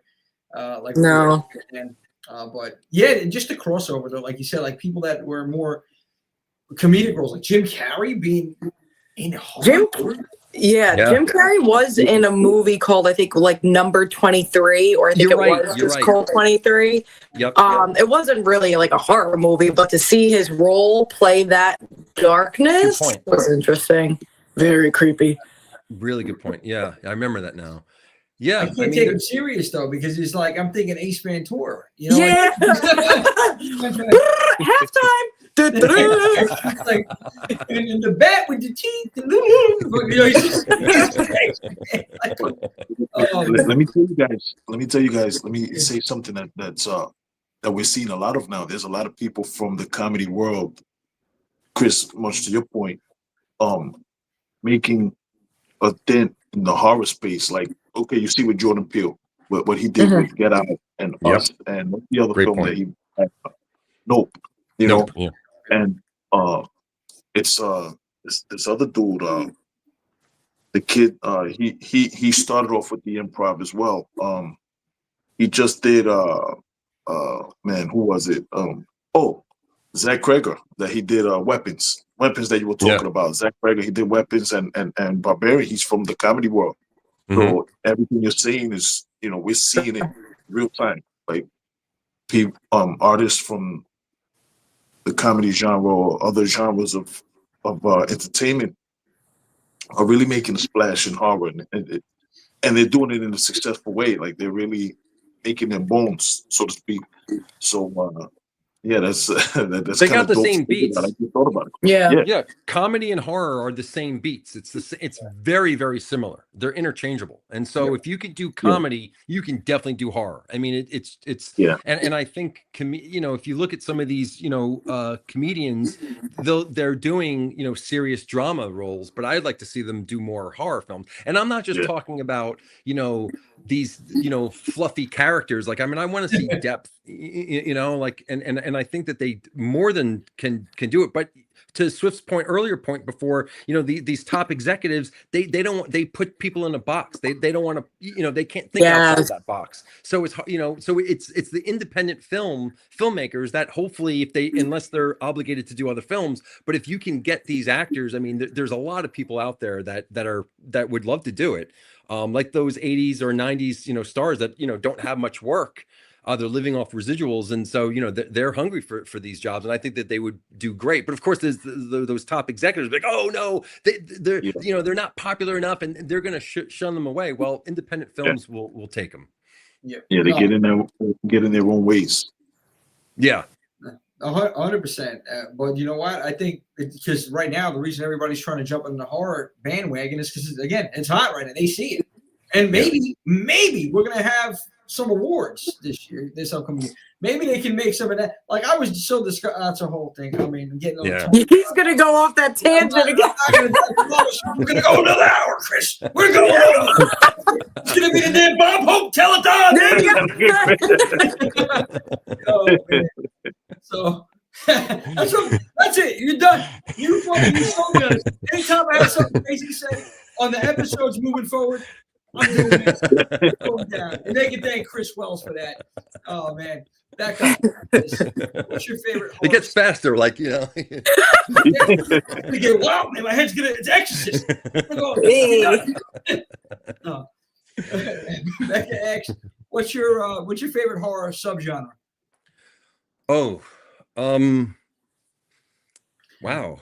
Well, I mean, I don't know if this is a subgenre, but I'm seeing a lot of really great. Well, everyone knows, Japan has some amazing horror films coming out of there. So not necessarily a subgenre, but a region. I mean, I really like when I don't know if this is a subgenre, but I like it when you're watching a film and it's one way, like let's say more comedy, and then it turns into a horror film or a psychological thriller. And so I like it when they kind of flip the genre. So I don't know if that's considered a subgenre, but I personally love psychological thrillers because I think that when you fuck with someone's mind, it's a lot more effective than I mean, I love slashers too, but it's harder to write a psychological thriller than it is a slasher. A slasher is, a little bit easier, for the gore and all that stuff. And I love doing that, and that's amazing. But I also love satire. Don't Litter in Prospect Park is a complete satire. It's over the top ridiculous. And I love doing it. And, and obviously, it's a little gory and whatever. So it's B horror, but satire. And satire to me, I think it's hit or miss because, you're either going to love it or not. Because satire, if you're not on board, then you're not going to get it. You're not going to like it.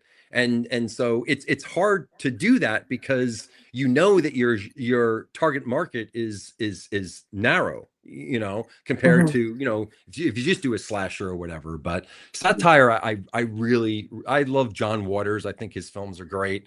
And so, yeah, satire is a subgenre that I like. Okay. I got Becca Host. I love psychological horror so much. Same. Would you ever reach out to Danielle Harris or Scout Taylor Compton to collaborate on a horror movie?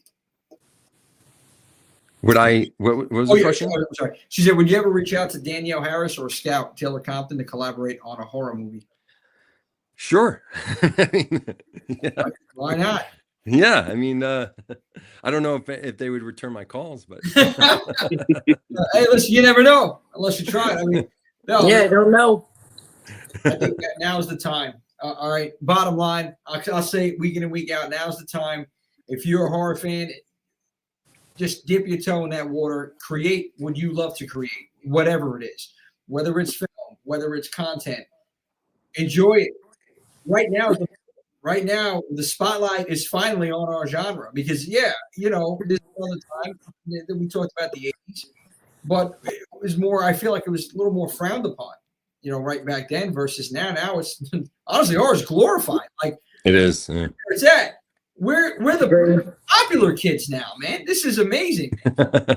That's it. So now's the time, guys, just to jump on that bandwagon. If you got a film that you want to submit, please to Chris Well. You know where it's at. Weird Short Films.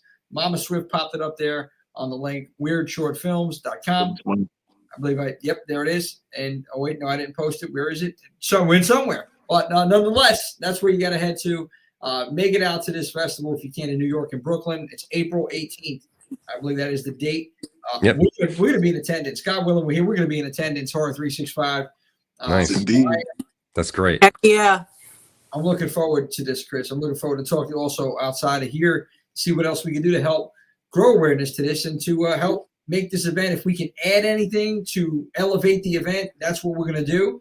That'd be great. Obviously, with your approval, and we'll go from there and see what's up. And I'm excited. Hopefully, all the fans, all the horror heads out there. I'm talking about my dozens and dozens. No, I mean, I'm grateful for everybody that's stuck it out. Like we do these streams, every Wednesday, and it goes about this time, about the 3-hour mark now. It's on average. We don't even That's realize. great. And there's people that are here from beginning to end. And God, I appreciate each and every one of you. That's so cool. And I love you all out there. Thank you for the love and support. Chris, we really appreciate you coming on today and spending some time with us. It was a lot of fun. And I meant what I said. That's it. That's the takeaway, man. Every episode, I'm doing it. So I'm going to give you a little shout out. There it is. And Sammy, from above or below, wherever you are. Wherever she is. We can't see you. Doing well. I might be in your closet. What's up? Say that, damn it. Come on. My closet? Listen, I don't want to open it up and see. Sammy, did some of her facial expressions, the creepy ones especially, have me staying up at night. I can't sleep. I gotta sleep. You're welcome. Yeah, thank you, Sam. I gotta sleep. And the nightlight doesn't even help. Jesus. And Swift, man, great job. Sam Swift, thank you so much. Great job today, as always, guys. You absolutely killed a great conversation. Yeah, Swift is the one that I met, in person. So I'm grateful to Swift for, being so generous and nice to me. We kind of bonded at that place. It was very cool meeting him. And so I'm grateful to you, Swift. Thank you so much. And I'm grateful to you being a freaking superstar out here, Thank you so much. And thank you for the grace and coming on and talking with us and letting us into your world a little bit. Definitely. It's definitely a world that we want to be in. All of us here, everybody in the chat, everybody's interested. You dropped some nutritional value today on the show. It's vegan. It's vegan information. It's vegan information for your everyday life. There it is. Oh man, good stuff. Listen, but it's substance. Okay, it's quality, and I love it. I love it all, Chris. So hopefully everybody listened and just paid attention to certain points that you were making, that everybody else here was making, because hopefully it helped. Hopefully it helps somebody, whatever it is. I mean, especially if you're trying to get out and create a film and you're trying to get distribution or whatever you're trying to do in this crazy business and crazy genre of ours that we all love. Bottom line is we're in it together. So it does not hurt to support somebody that's doing something positive in the community. It should come without even asking, like, hey, yeah, of course, man. Why not? Let's just share it. Comment if you can, even if you like it, or share it. It's free. It doesn't cost you anything. So yeah, spread the word. Let's grow awareness, especially to this. Especially since you're in my hometown of Brooklyn over there. I moved out to Pennsylvania 4 years back, and I was born and raised in New York. Lived in Brooklyn, Brooklyn, Queens, my whole life. That's awesome. In the Bronx before I moved out. So yeah, man, I'm definitely looking forward to this, Chris. Thank you taking the time. Thank you everybody for tuning in. And matter of fact, Chris, any last thoughts? Anything you want to throw out there before I wrap it up? I do have one thing to say. Yes. Oh, there it is! I hope people can hear that. Oh, we can hear it. It's loud, Chris. It's loud. It's good stuff, man. I love it. Thank you. That's it. For life, man. When I see you, I'm not even gonna say hello. That's the first thing. Maybe it's like Night at the Roxbury. Chris! Yes! What's wrong with his media? Come on, you don't know that. Inside stuff. It's inside. Oh, man. Good time, man. Thank you, Chris. Thank you, everybody, for tuning in. Thank you so much. Oh, you're welcome, brother. And thank you, horror heads, for celebrating Horror 365. Remember, it is not just a genre, baby. It is a lifestyle. It's a lifestyle. Yeah, it is. We're going to see you next Wednesday. Bye, guys. I'll see you soon.